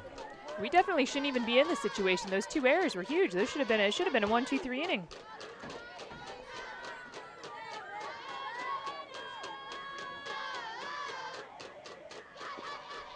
2-1, hit on the ground, past the glove of the first baseman Cosio. 1 run is in. They'll hold the second one back. Another run on the board thanks to the RBI single by Camara. The unearned run party starting now for Central Connecticut. It's a 5-3 ball game. Johnson in to score, Drazen over to third, Schmidt up to second. Camara aboard at first, and Ashley Black the batter. Black is 0 for 1 today. Walks in the 1st and 5th innings. She got stranded at third in that 5th inning. How big is that now? And also popped out to second in her only official at bat in the 3rd inning. Still Proctor in the circle. Pitch waved at and missed, foul tipped into the mitt. Good squeeze by Zamora, 1 strike. Well, you have to think back to all the opportunities squandered by CCSU at this point with all those leadoff runners that they had on base, and this could easily be a tie ball game, if not bigger at this point. None better than Black's run last inning at third base with just 1 out off the consecutive wild pitches. That one misses low. It's now 1-1.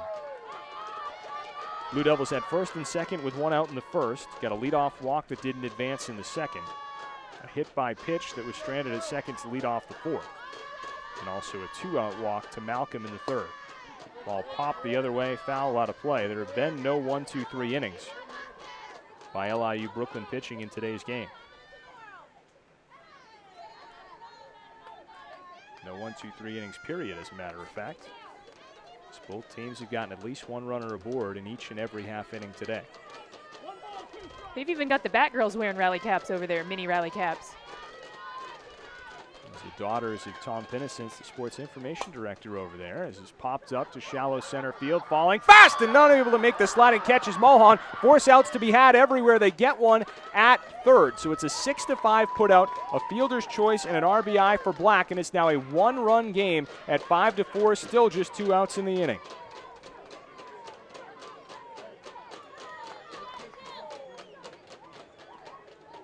So Schmidt gets cut down 6-5. Drazen comes in and scores. Camara moves up to second base. And it's first and second with 2 out in a 1-run game.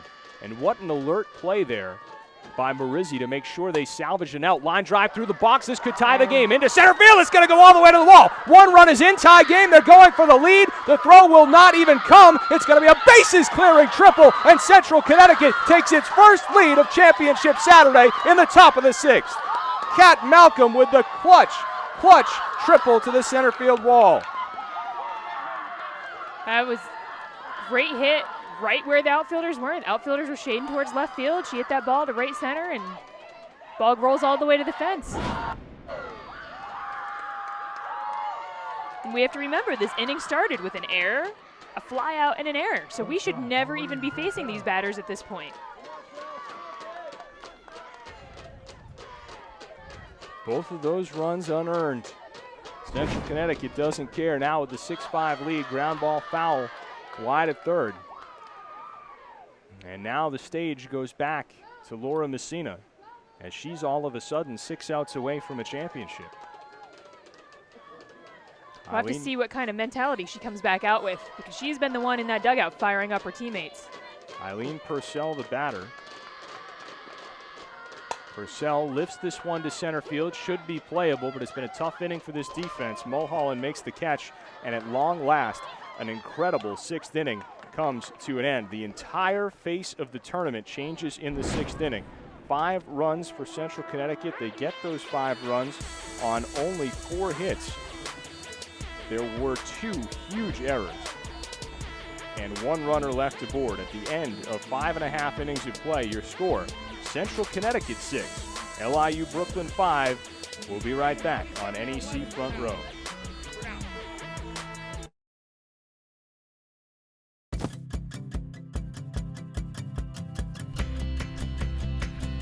How did I win that new account?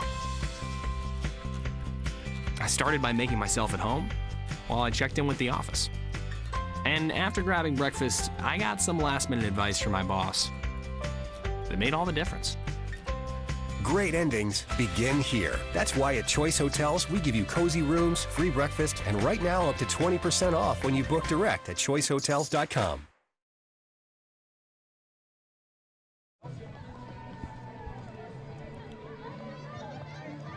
Welcome back to Moon Township. Some changes to tell you about, most notably the change in the score and the lead over to the Blue Devils for the first time today. But Brittany Ernst, who came in to replace Evie Rensel, remains in the game. She goes to right field. Ashley Black shifts from right field over to left field. There's a great shot of the new defensive alignment right there. So from left to right, Black, Malcolm remains in center. Ernst over in right, and Hannah Cooper, of course, reinserted into the game at catcher. So far from pretty there for the Blue Devils, but they get the huge knock there by Kat Malcolm, the bases clearing triple. Blue Devils now have the lead, and remember, the Blue Devils are the winner's bracket team. So we've been discussing this game all afternoon in the context of probably looking forward to a second game today. There is no second game if Laura Messina can get 2 shutdown innings 6 against outs this is all very she potent needs. lineup. 6 outs, and they get to go to the NCAA tournament. Top third of the Blackbird lineup. First pitch swung on and missed on the rise ball to Whitney West. West has been a major player for LIU Brooklyn today. Singled and scored in the first, reached on an error that brought in a run in the second. Takes a called strike 2 right there. Singled her last time up in the fourth, but listen to that Central Connecticut dugout, as loud as any dugout has been for any team at any point in this tournament.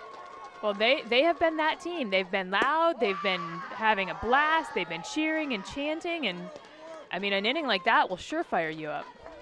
That one missed outside, so now a 1-ball, 2-strike count. 1-2, just missed. Cooper did a nice job trying to bring it back to the outside corner. Couldn't buy the call. After West, it'll be Marizzi and Zamora. That could be a theme in these final 2 innings. You get a couple of very good players trying to atone for errors in this Blackbird lineup. There's that one poked foul off to the left side. Green, the Gold Glove major award winner in this conference, making the error on a rather routine ground ball that opened the door to the 5-run rally for Central Connecticut last inning. A very unexpected turn of events. Slap in and out of the glove. That is a fair ball in play, and everybody will be safe as West is able to reach yet again today. And that was a smash right at Keys. So I'd imagine that probably would be another infield hit. but she's aboard with nobody out to lead off the 6th inning. And the Blackbirds, for all that's gone wrong, only down by 1 here, Sabrina. They can turn this right back around quickly themselves. Definitely. One thing we have to keep in mind is LIU hits. They hit.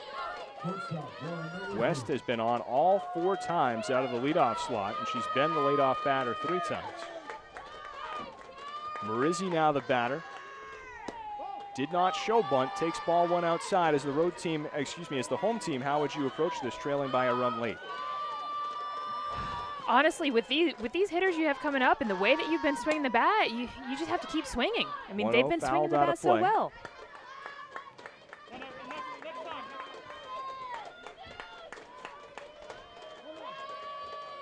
Marizzi 1 for 2 today, and an RBI single and scored in the first, struck out swinging in the second, put down a sacrifice bunter last time up and takes a ball high here now, a 2-ball, 1-strike count.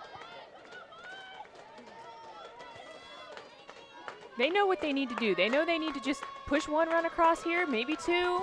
They don't need to do anything spectacular. Hit the other way, high, not deep, playable, but you've got a new left fielder. Black fielding the new position, makes the catch for out number 1. No advancement by West.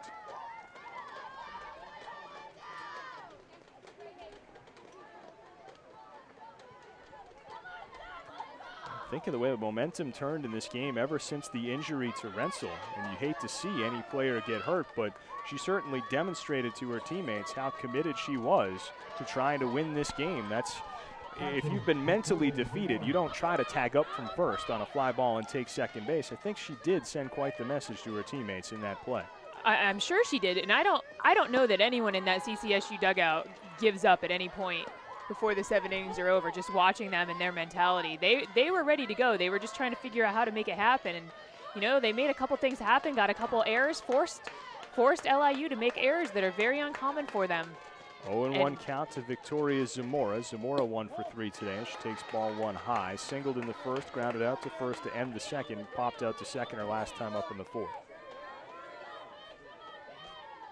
You have to remember, LIU comes into this game with the best fielding percentage in the league.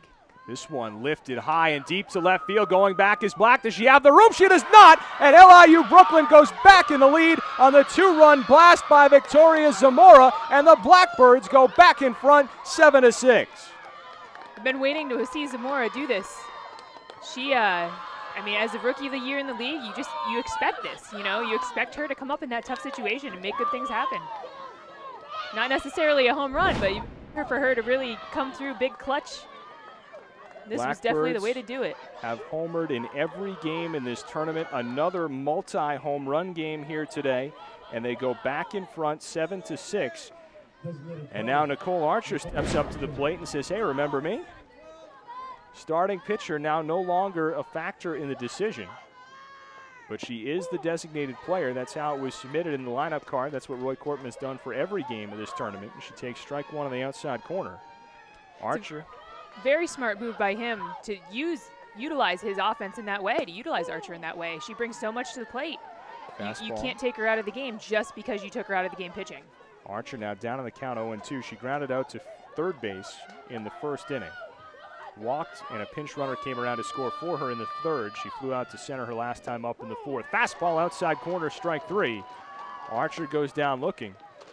And now there are 2 away with the bases empty for Selena Cosio, who had the other massively important 2-run homer, as it's been those 2 big flies that have counted for all of the last 4 LIU Brooklyn runs, stretching back to the 3rd inning.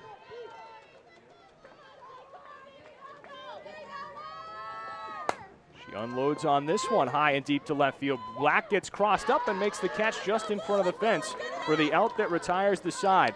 But Victoria Zamora changes everything again as she uncorks a game-changing 2-run homer to deep left field to regain the lead for the Blackbirds. 2 runs on 2 hits, no errors, none left. We move to the 7th. Blackbirds trying to force a Game 7 when we come back. You're watching the 2015 NEC tournament on Front Row. Don't go anywhere.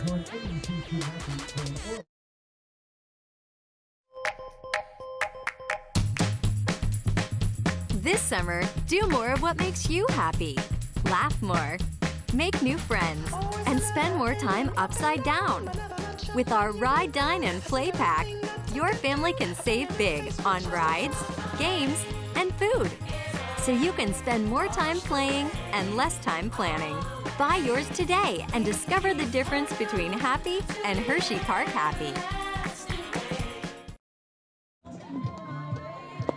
Welcome back. Time for the 7th inning and time for your Task Force Security defensive play of the game. Today's play of the game is brought to you by Task Force Security, an official corporate partner of the NEC. Visit Task Force Security on the web at tfiinj.com. And that was the tremendous sliding catch up against the backstop by Hannah Cooper. One of those no-quit plays we were talking about last inning, Sabrina, as Central Connecticut, down as much as they were, they've never gone away in this game, and that's why they're still in it coming into the 7th inning. Absolutely not. They're going to fight. They're doing everything they need to do to try to win this game. We'll see what they come up to with the bats here. Blue Devils batted around last inning, and so Rensel's spot in the lineup is due. We're going to see Brittany who Ernst. Takes this at bat. It will be Ernst, who came in as a pinch runner, remained in the game in the outfield. Ernst doesn't have any hits on the season this year.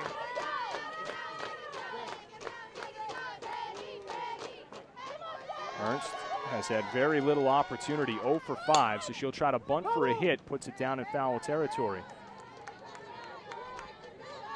Yeah, it seems that Ernst is primarily used as a pinch runner for them. She has a lot of appearances, just doesn't have but 5 at-bats on the season right now. Tough break for Central. Would have loved to have gotten through this spot in the order last inning, but Purcell flying out to center ended the threat there. This one popped up out of play. No balls, 2 strikes to count.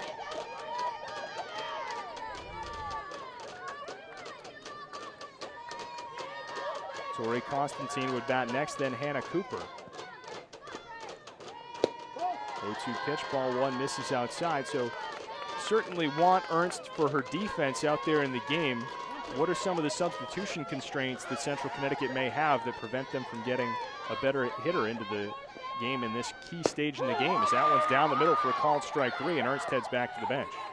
Well, it appears that they only have a couple outfielders listed as their bench players. They're non-starters right now, and they already used Sammy Duffy early in the game, who is also listed as an outfielder, so she might be the only experienced outfielder they have left without Rensel, so you have no choice but to let her bat, because as a substitute player, she's not allowed to re-enter the game. Swing and a drive deep to left, but well foul off the bat of Tori Constantine. Constantine 0 for 2 today. Walked in the second, and that was when Duffy came in as the pinch runner. That could have really hurt the Blue Devils just right there. And she's 0 for 2 since then. Struck out swinging in the 4th, flew out to left. Her last time up, that was in the 6th. Waves at that one and misses, so it's quickly an 0-2 count. It is Shelley Proctor remaining on the mound in relief of Nicole Archer, but Proctor is now the pitcher of record. If she could close this out, she would get the win to force Game 7. 0-2 pitch, misses down in the dirt. I keep trying to glance over at the CCSU dugout, see if I can notice Rensel over there, but they're all standing and cheering, and I can't quite make out who's who over there. See if she's up and feeling better, or if she's still sitting down being tended to. 1-2 pitch, lifted, foul out of play to the left side.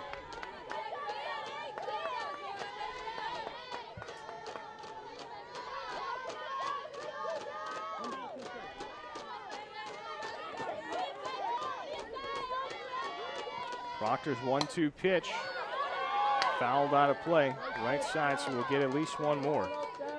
Difference in the game right now, the 2-run homer by Victoria Zamora in the bottom of the 6th inning that put the Blackbirds back in front by a 7-6 score.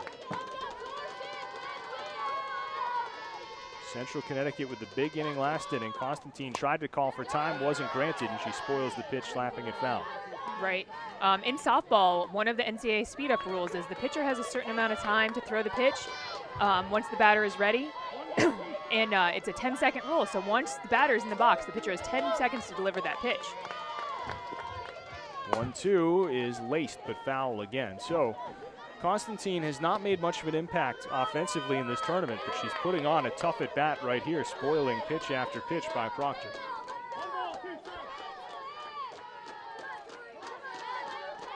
If the pitcher would happen to take more than 10 seconds, a ball would be granted to the batter. 1-2, dug out, grounded down to third, and that eats Vasquez alive into left field. You know Vasquez has played a tremendous third base. nothing she could do about that one as it just took an exploding hop when it got to her. So a base hit there for Constantine. And Central Connecticut gets its key base runner, the potential tying run to first base with just the one out in the inning. Another tough break for this LIU Brooklyn defense. Unfortunately for CCSU, the next two batters are batting about 185 and 196.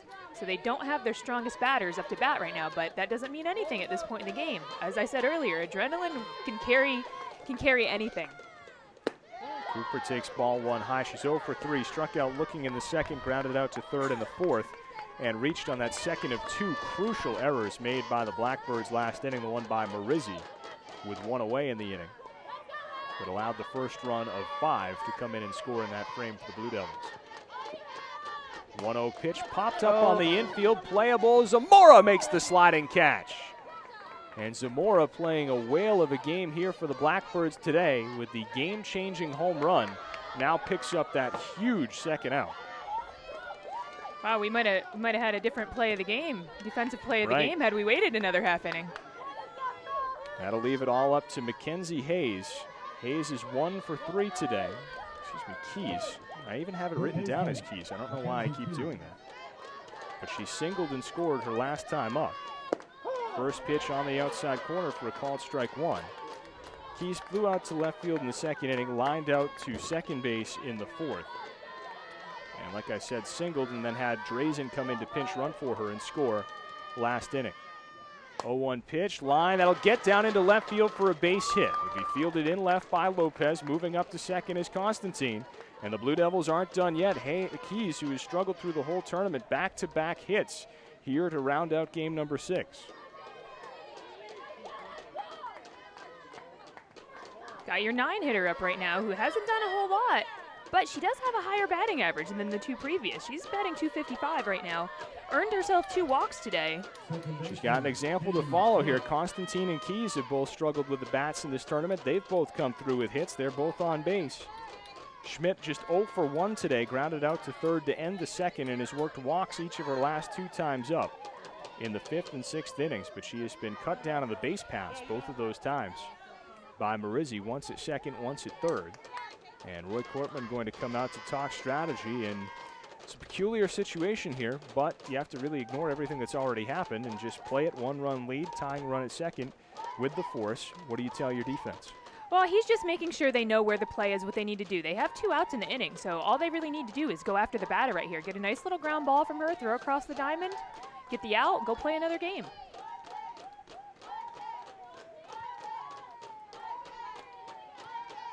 He's probably telling them all to relax, telling his catcher, relax a little bit.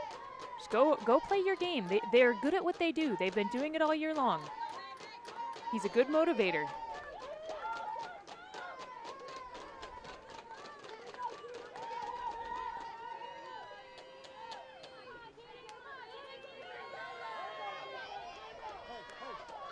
Now Schmidt digs in, Kamara on deck. And Proctor really wants to avoid facing Kamara, who's had a very good tournament. Fastball on the outside corner for a called strike one. Kamara just 1 for 4 today, but she scored a pair of runs, had a big game against the Blackbirds in yesterday's win. 0-1 pitch, fouled off the other way. Proctor way ahead now. She's got to be smart, make some good pitches here.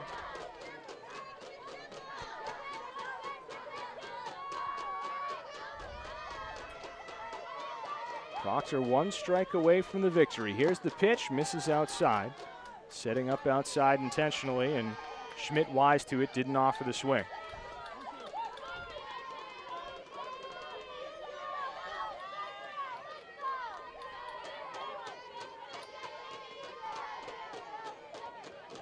Proctor's 1-2 pitch, hit to third base. That's going to get into left field and rolling slowly for a base hit. They'll hold the run at third.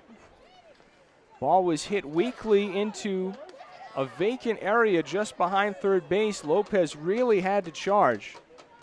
Brianne Gleason, coaching third, makes the decision to hold Constantine up at third base. LIU, their outfielders have some pretty good arms. Isn't that the beauty of being the team with a game to burn, though? to take that chance to tie the game? I would have sent her. No doubt in my mind, I would have sent her. So now it's Kamara, who singled her last time up, 1 for 4, has scored 2 runs today. First pitch, line the other way. Why bother? This is down in right field. It'll tie the game. They'll again hold that trail run up, and we're tied at 7. Throw gets away. Go-ahead run is going to come in and score on the error. Central goes back in front. Extra bases for everybody, and it's 8-7 Blue Devils in the top of the 7th. It's a rare error. Ball got through Zamora's legs there. It's a play Zamora's just got to make, and a play that she does make 9 times out of 10, if not 99 out of 100. Austin comes in to score. Here's another look. That second run by Keys changing the game again. That's that tough short hop again. I think we ran into that the other day. That short hop, those outfielders throw to the short hop. It's really tough. The error does go on Zamora. You're talking about the most shorthanded players on the field making miscues for LIU Brooklyn in this inning as that foul ball gets into the LIU Brooklyn dugout. You had the error on Green, the error on Marizzi. Then you had the 2 that aren't errors, but the one that Green couldn't catch for a force out at second base. To start this inning, you had the grounder that ate Vasquez alive, and Vasquez has been a vacuum the whole rest of the tournament. And now Zamora, who's played tremendous defense, making an error. So the miscues coming from the unlikeliest of sources for Roy Cortman's team as this one's popped up. Marizzi goes back to make the catch, but it's 1 out too late. Central again saves the day, doing just enough to get the lead as they pick up 2 more runs. They get them on 4 hits. Again, 1 pivotal error and 2 runners left aboard at the end of 6.5. Your score, Central Connecticut 8. LIU Brooklyn 7. Blackbirds will need 1 for the tie, 2 for the win. But Blue Devils need 3 outs for a championship when we return on NEC Front Row.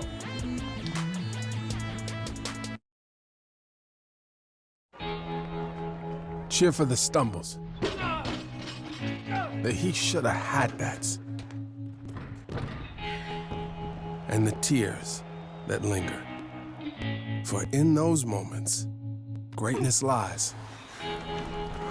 There, you will find the provoked, the determined, the unified. It's in those moments that champions are born. In a wild game of many twists and turns, it ends up in the same spot as it's been for Central Connecticut 30 other times this year, and that's with the lead in the final inning. And Laura Messina out there in the circle with a chance to slam the door yet again. Messina has been their star throughout her career, and she's 3 outs away from putting them over the top to an NEC championship in her senior season. Standing in the way is a red-hot LIU Brooklyn lineup that has pounded out 32 runs so far in 4 games. Kylie Mulholland, Ariana Lopez, and Angie Vasquez will be the batters. 6, 7, and 8 in the Blackbird lineup. John Cabral alongside Sabrina Lane, head coach at Pitt Johnstown, coming to you live from Moon Township, Pennsylvania at the North Athletic Complex on the campus of Robert Morris. First pitch of the inning, right down the middle for a called strike 1 to Kylie Mulholland. There is the Messina that we saw yesterday. She had that look on her face. She might mow down 3 batters here, you never know. Messina's 0-1 pitch misses well outside. Mulholland is 0 for 2.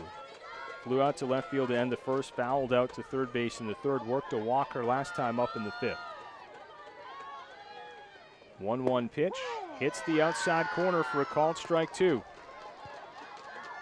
Blackbirds need 1 to keep the game going, 2 to force a game 7. Central trying to end it right here. 1-2 pitch, just misses off the outer edge. Blackbirds scored early and often in this one, 2 in the first, 1 in the second, 2 in the third, held a 5-0 lead in this game. But then gave up 5 in the 6th to fall behind 6-5, regained the lead last inning only to give it away again. Pop up just wide of the circle. Messina makes the call, and the catch herself 1 away in the 7th inning, and they keep that leadoff runner off base. That's a big out for them. Get things started. You can see how excited they all are, the coaching staff is. Now Ariana Lopez, the batter. Lopez is 1 for 3, grounded out back to the circle in the first inning, doubled in the third, fouled out to the catcher on that terrific play by Cooper. Her last time up, that was in the 5th inning. And that was really a very big out by Cooper at the time. It gets the play of the game award for the style points, but you had first and second with nobody out. Who's to say what happens in that inning, in the 5th, if she does not make that play? And Lopez gets a second life as she swings and misses at that one, but instead, Messina's able to rebound off that pop-out, get 2 more pop-outs on the infield, and escape that 5th inning unscathed. Really an underrated moment in this game. Oh, absolutely. 0-1 pitch, fastball inside corner, strike 2. Messina painting both sides of the black right now. She's bringing it here. This is what we've been waiting to see the whole game, is her to have that look on her face.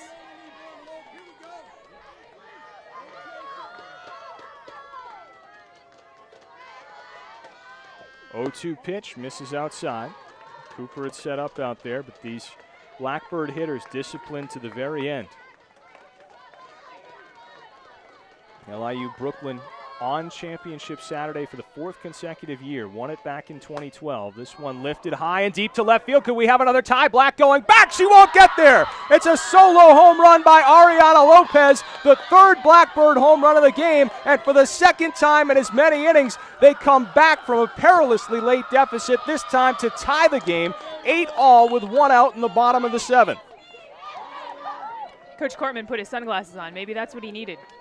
Maybe he needed to Is put that those the home run sunglasses sign on. when he puts the glasses down? Maybe.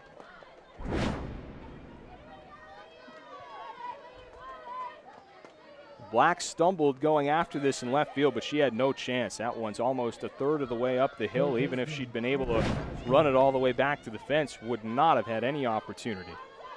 1 down now for Angie Vasquez. Now Brooklyn with a chance to walk off as the home team if they can come up with another, as that one misses up high for ball 1. Vasquez is 1 for 3, doubled and scored on an error in the 2nd inning, flew out to right field in the 3rd, popped out to second base her last time up in the 5th. 1-0 pitch, misses up and away for ball 2.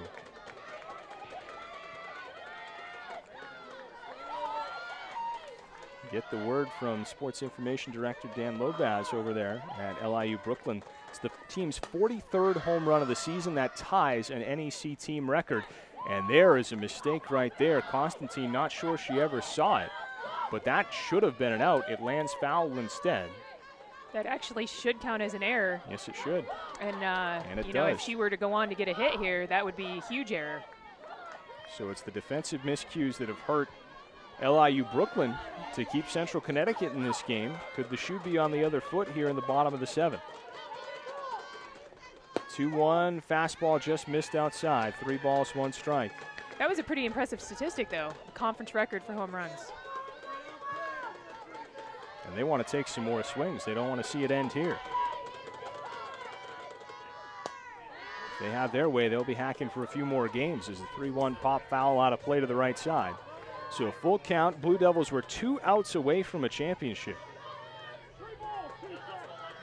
And now you have to really wonder about the pitching situation if we get into an extra inning situation in this game. Payoff pitch, hit back through the box, down to shortstop. Up with it is Purcell, and she throws across the diamonds in time for out number 2. So the error by Constantine inconsequential. 2 away with the bases still empty now for Madison Green.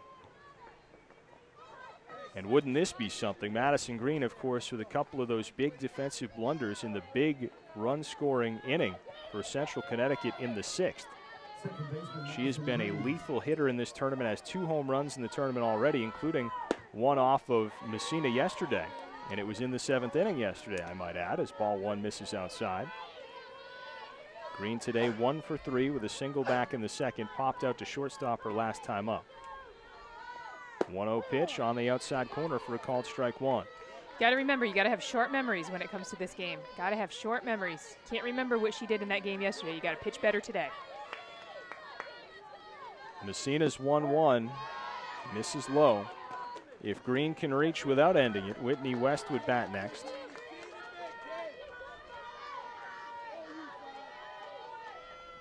2-1 pitch, ripped at and missed for strike 2. I think Green was trying to force game 7 right there.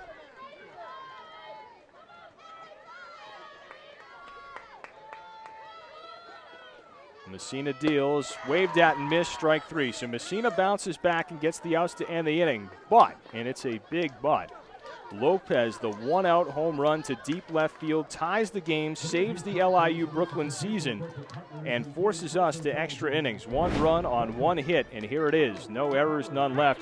We're headed to extras. Free softball coming from Moon Township. 8-all going to the 8th on NEC front row.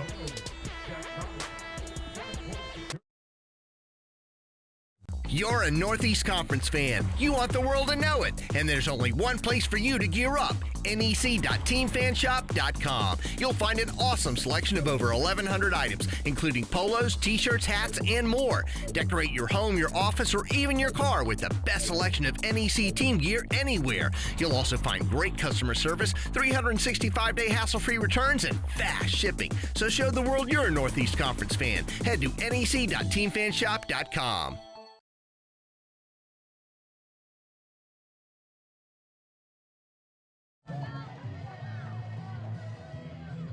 Extra innings upon us here in Moon Township. Second extra inning game of the tournament. The only other one was won by Central Connecticut back on the very first day of the tournament, as they were able to get past Fairleigh Dickinson by a score of 2-1. A much different affair here today. 8-8 your score as we head to the top of the 8th inning. And Central Connecticut will be trying to take the lead for the 3rd time in as many innings. They've been unable to protect it on the back end. And this inning, they will send the heart of their order to the plate. Malcolm Purcell, and then that spot in the lineup that had belonged to Rensel will come around again. And Sabrina, we were surprised to see Ernst, who does not have a hit this season, and that was only her 6th at bat of the season, grab a bat in that spot. And you wonder if maybe they would explore some kind of an unconventional alternative here this inning if there's runners on base, or do they have to let her hit again in order to get a good right fielder out on the field? I don't know that they have any better option, honestly. Kat Malcolm will lead it off. Malcolm had the huge hit, and is one of the many reasons why we're still here. Ground ball goes under the glove. Another defensive mistake by this LIU Brooklyn infield. That time it's Vasquez, as Vasquez should have at least knocked that one down. Instead, it's 2 bags for Malcolm, and she's aboard at second with nobody out.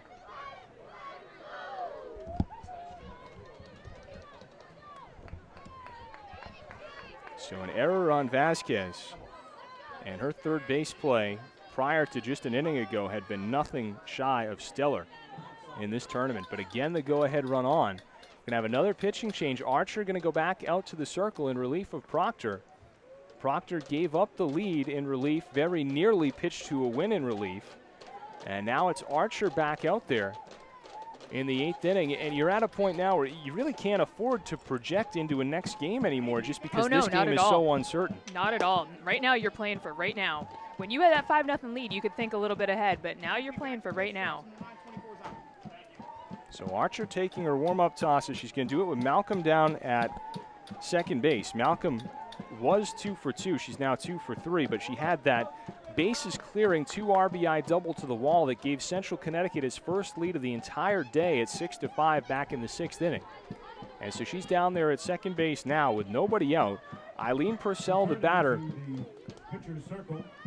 And it becomes complicated with the prospect of Ernst on deck because you'd like to bunt here, but can you afford to do that knowing you're still going to need to come up with another base after? Here's Purcell out of the cleanup spot in the first pitch in there for a called strike 1. Purcell a clean 0 for 4, 3 flyouts and a strikeout. And does she ever want to break through here?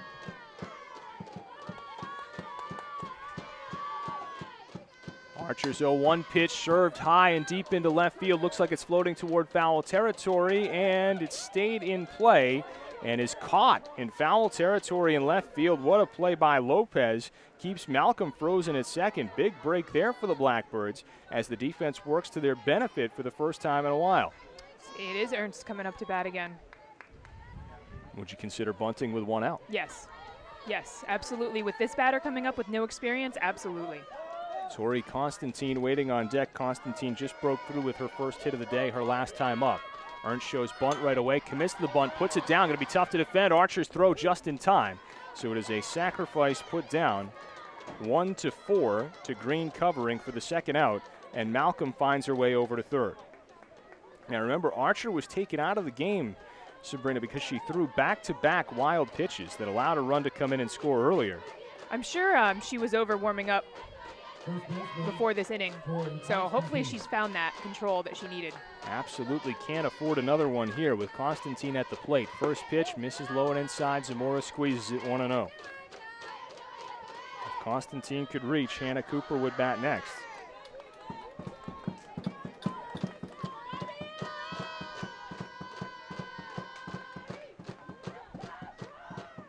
Pitch on the inside corner for a called strike one. Looks like she definitely worked out the bugs a little bit, or she's, again, just got a little adrenaline going right now.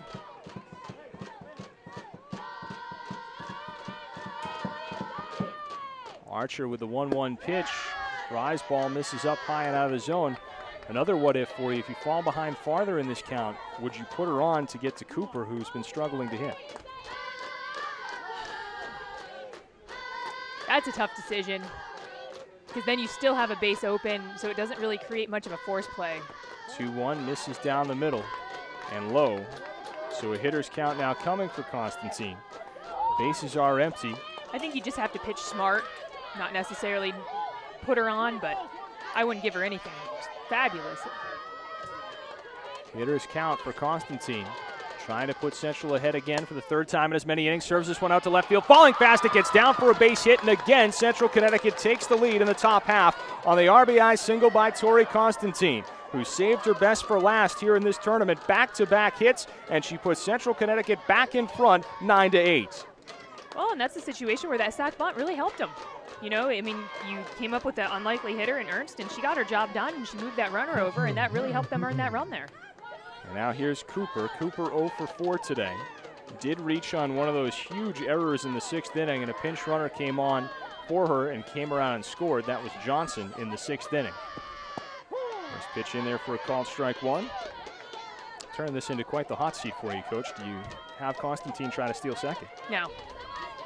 No, not at this point in the game. You've got that one-run lead. You don't want to burn it out. You want to let your kids hit. 0-1 pitch, huge. Hack taking it, that one by Cooper, comes up empty, and it's 0-2. In the bottom of the 8th, LIU Brooklyn will have the top third of its order coming. West, Marizzi, and Zamora. They've been very effective today and very effective through the tournament. So this game far from over, even with Central back in front. The 0-2 pitch misses down low for ball one.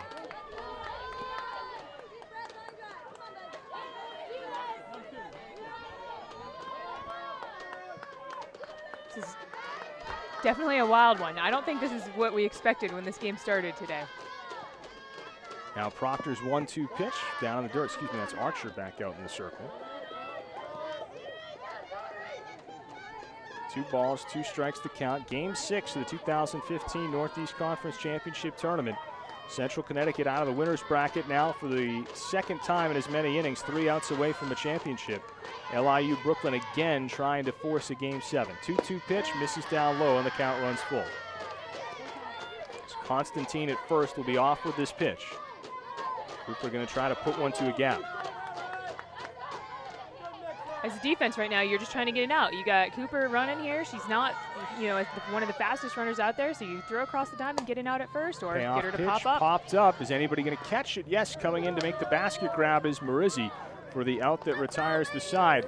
But the flair for the dramatics continue as Central scores again with 2 out on the clutch RBI single by Constantine. 1 run, 1 hit, 1 error, and 1 left. At the end of 7.5, your score back in Central's favor, 9-8. They'll get another chance to close it out when we return. You're watching the 2015 NEC Championship Tournament on NEC Front Row.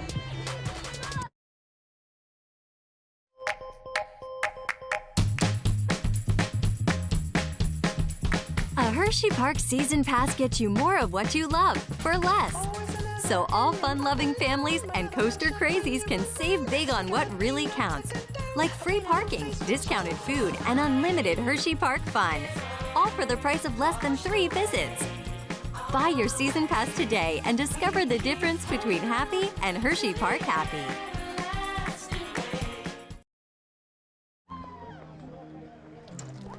Welcome back to Moon Township as we get ready for the bottom of the 8th inning here. And once again, the opportunity presents itself to Laura Messina to come in and close out this game for herself. She's thrown every pitch of this game despite trailing by 5 runs for a good amount of the middle portion of it. And she's going to get another chance to try to close this out. She's entered each of the last 3 innings with leads and lost it each time, giving up home runs in both the 6th and 7th innings. In the 6th inning, it was a 2-run homer off the bat of Zamora that gave LIU Brooklyn the lead. Central then scored 2 in the 7th. Ariana Lopez hit a solo shot to tie it, and now Central back in front 9-8 as LIU Brooklyn comes to the plate in the bottom of the 8th inning. Whitney West, Lauren Marizzi, Victoria Zamora 1, 2, and 3, the scheduled hitters here in the 8th inning of Game 6. Central needs the win to clinch the tournament. LIU Brooklyn needs the win to force Game 7. First pitch of the inning from Messina, waved at and missed on a healthy hack by West. One important thing to note here is of the 9 runs that Central Connecticut State has scored, 7 of them are unearned runs caused by those errors. And West has been a big part of that. This one lifted to left field. Black coming in, looking it down, and she makes the catch. First time they've put West back in the dugout all day. She was 3 for 4 and had been on base all 4 times. Huge out, to say the least, for Messina there in the 8th. Now Lauren Marizzi at the plate. Marizzi 1 for 3, had an RBI single and scored all the way back in the 1st inning. Last time up, flew out to left field. That was in the 6th.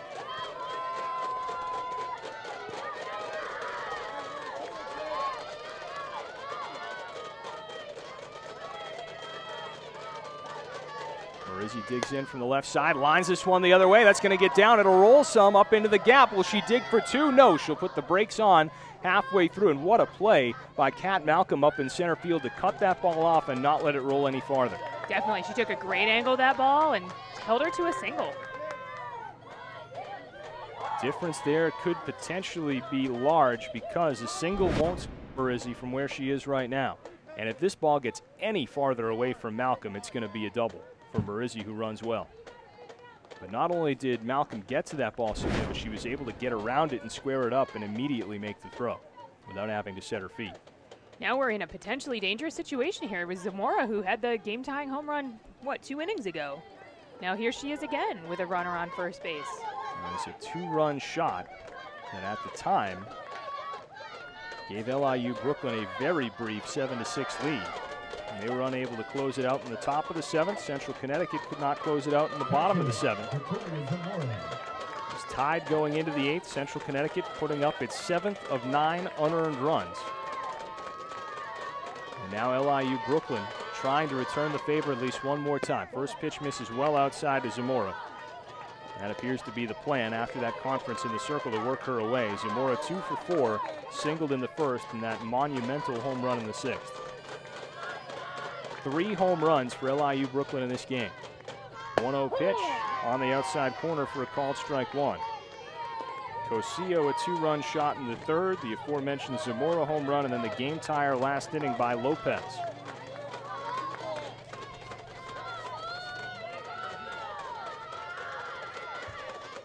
One pitch, fastball rides just outside. Nicole Archer waits on deck. This is a situation where, you like to see Zamora up in this situation. She was your Rookie of the Year. She's the player that you want to see up in this situation.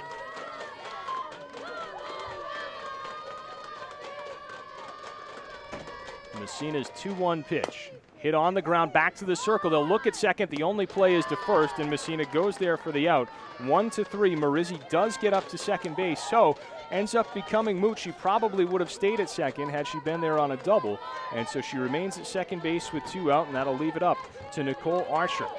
Archer currently the pitcher of record. She could change herself from a losing pitcher to a winning pitcher, potentially with 1 swing of the bat. Archer 0 for 3 today, worked a walk, and her pinch runner scored back in the 3rd. Struck out looking her last time up in the 6th. Messina delivers. Pitch on the outside corner, a called strike 1. Archer's really due here. She's really, if she's going to get a hit, now's the time. She is really due. Archer leads the team in home runs with 8, but has not hit one in this tournament, despite all of her teammates getting in on the fun. 0-1 pitch, just misses off the outer edge. 1 ball, 1 strike. Selena Cosio, who has one of those 3 bombs, waiting on deck. Messina trying to get Central Connecticut through to a championship here in 2015. The 1-1 pitch off the outside corner for ball 2.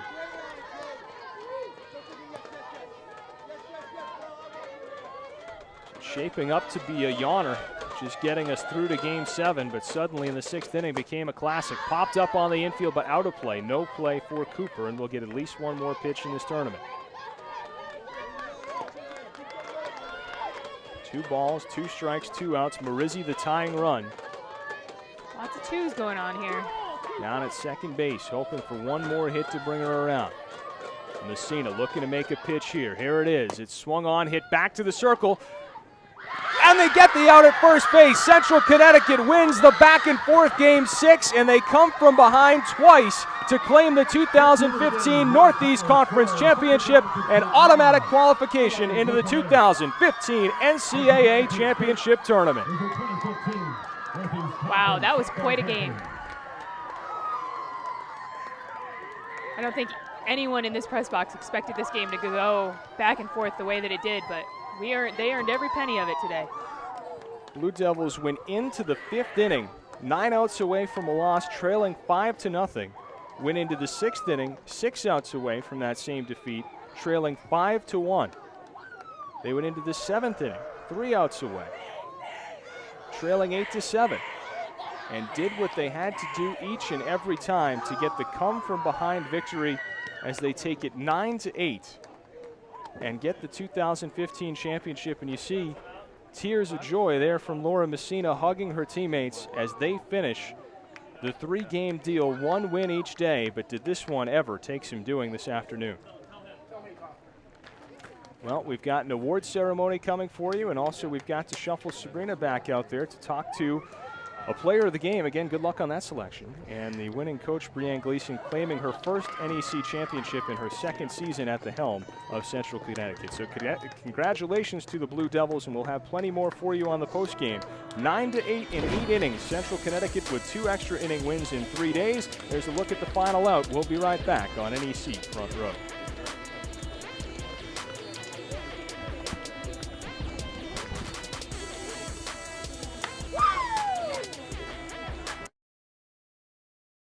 From the moment we get up to the moment we go to bed, science plays a role in our everyday lives. Bayer is an innovation company. We have 16,000 employees in the United States. Our whole mission is science for a better life. So that's why we have this whole program around that is helping people get engaged, excited about science. Bayer has some incredible programs that have impacted education across the board.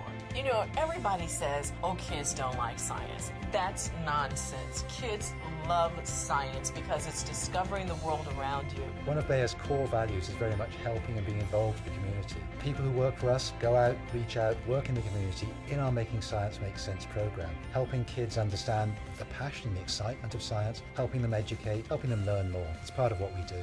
Over the last 2 decades, we've reached 20,000 teachers and hundreds of thousands of students with the Bayer Making Science Make Sense program. In fact, I believe the power of the work that Bayer has been doing going on 20 years is to bring to the forefront some of the issues we need to pay attention to. It is to develop the kinds of sort of really fundamental programs that help us change the way we teach science to do it more effectively and to bring other people into the program. When I get a chance to go into the classroom and see a kid's face light up and to see them involved and just enthusiastic about what they're doing, I think it's priceless. And that's what the Bayer Making Science Make Sense program is all about.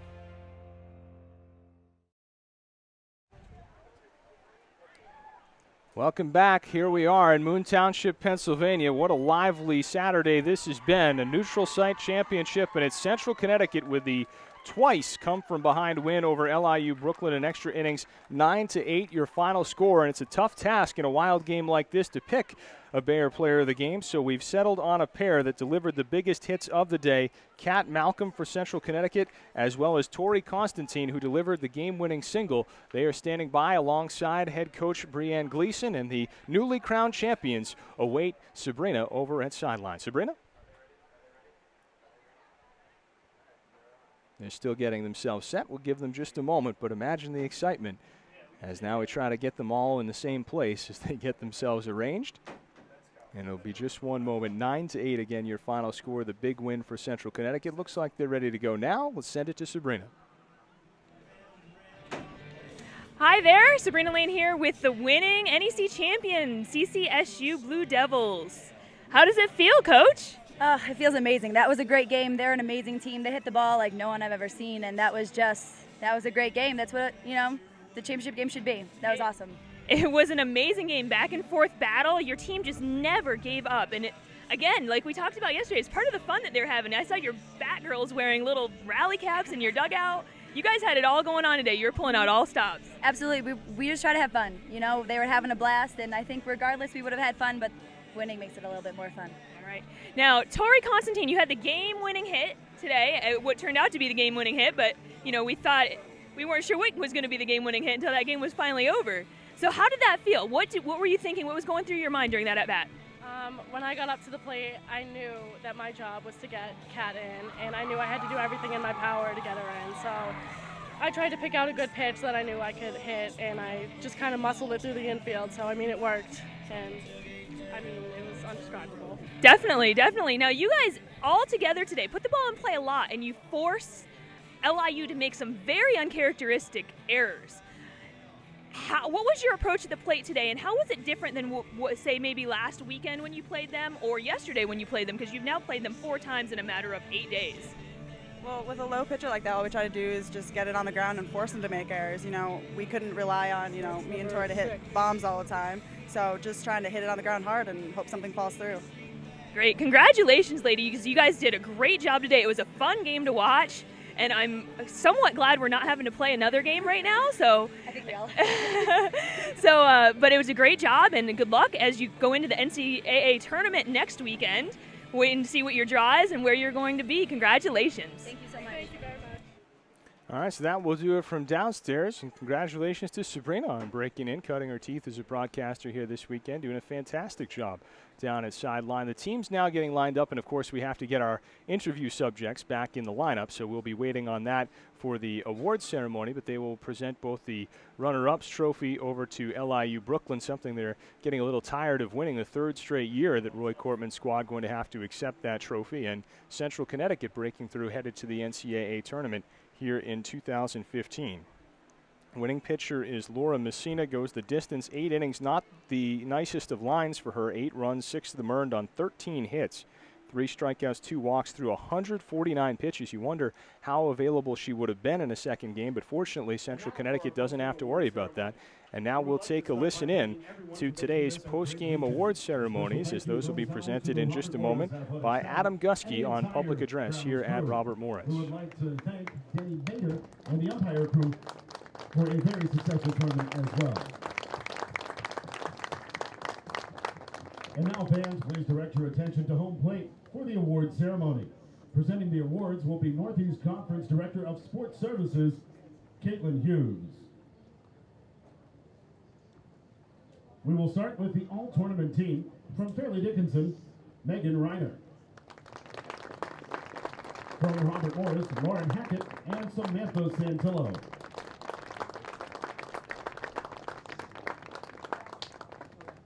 From LIU Brooklyn, the runners-up, Lauren Marizzi.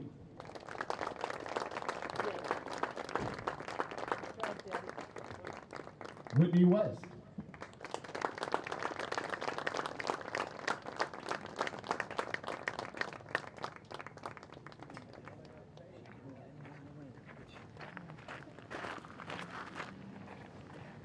And Selena Cosio.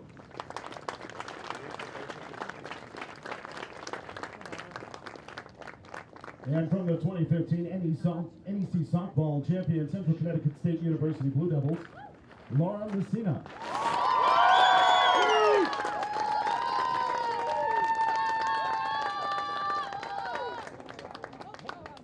Brittany Camara.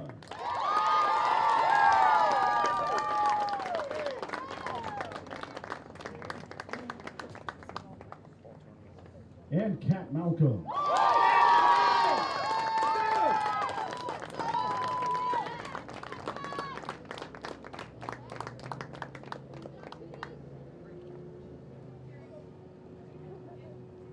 And your 2015 Northeast Conference Softball Tournament Most Valuable Player with a .667 batting average, 4 RBI, and a 1,000 slugging percentage from Central Connecticut State University, Kat Malcolm.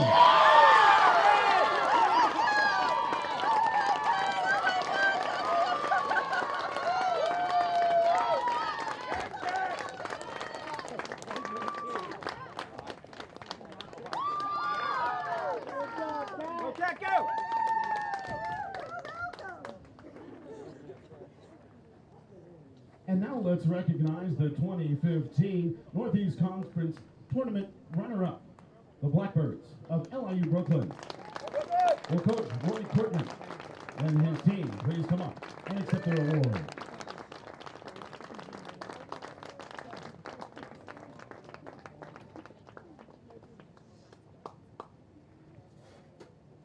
And now the 2015 Northeast Conference Softball Tournament champions, the Blue Devils of Central Connecticut State University. Will Coach Brian Grossman and her team please come forward and accept the trophy. Oh, Marty just took him inside. Fans, the NCAA selection show will be aired on ESPNU tomorrow night at 10 p.m. NCAA regional play begins May 15th through 17th. On behalf of the Northeast Conference and Robert Morris University, I'd like to thank everyone for making this an outstanding event. Thank you, and have a safe trip home.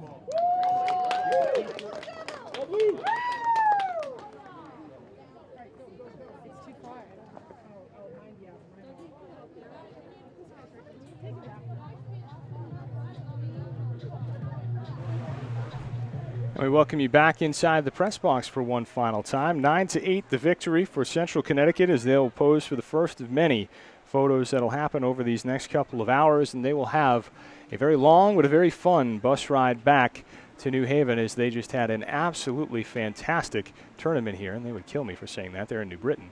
And so they do the job they came out to do as they win 3 times in 3 days and come from behind in dramatic fashion twice to grab this game. End of a fantastically run tournament here at Robert Morris, and that starts right from the top with their athletic director Craig Coleman and also Spencer Coates doing a tremendous job with the sports information, getting us the scoring and the printouts of everything this whole weekend. Caitlin Hughes at the conference level as well, providing everything we needed administratively in the tournament, and also our fantastic producer Jared Fieldsen doing a tremendous job with a whole gang of people that have come in and worked the cameras on the different days for PAC Network. But that's going to do it for us here. On behalf of my partners Bill Graham and Sabrina Lane, your final score for the final time: Central Connecticut 9, LIU Brooklyn 8. Central Connecticut 2015 champions of the Northeast Conference. Congratulations to them. And for everybody on the crew, this is Joe Cabral saying so long from Moon Township.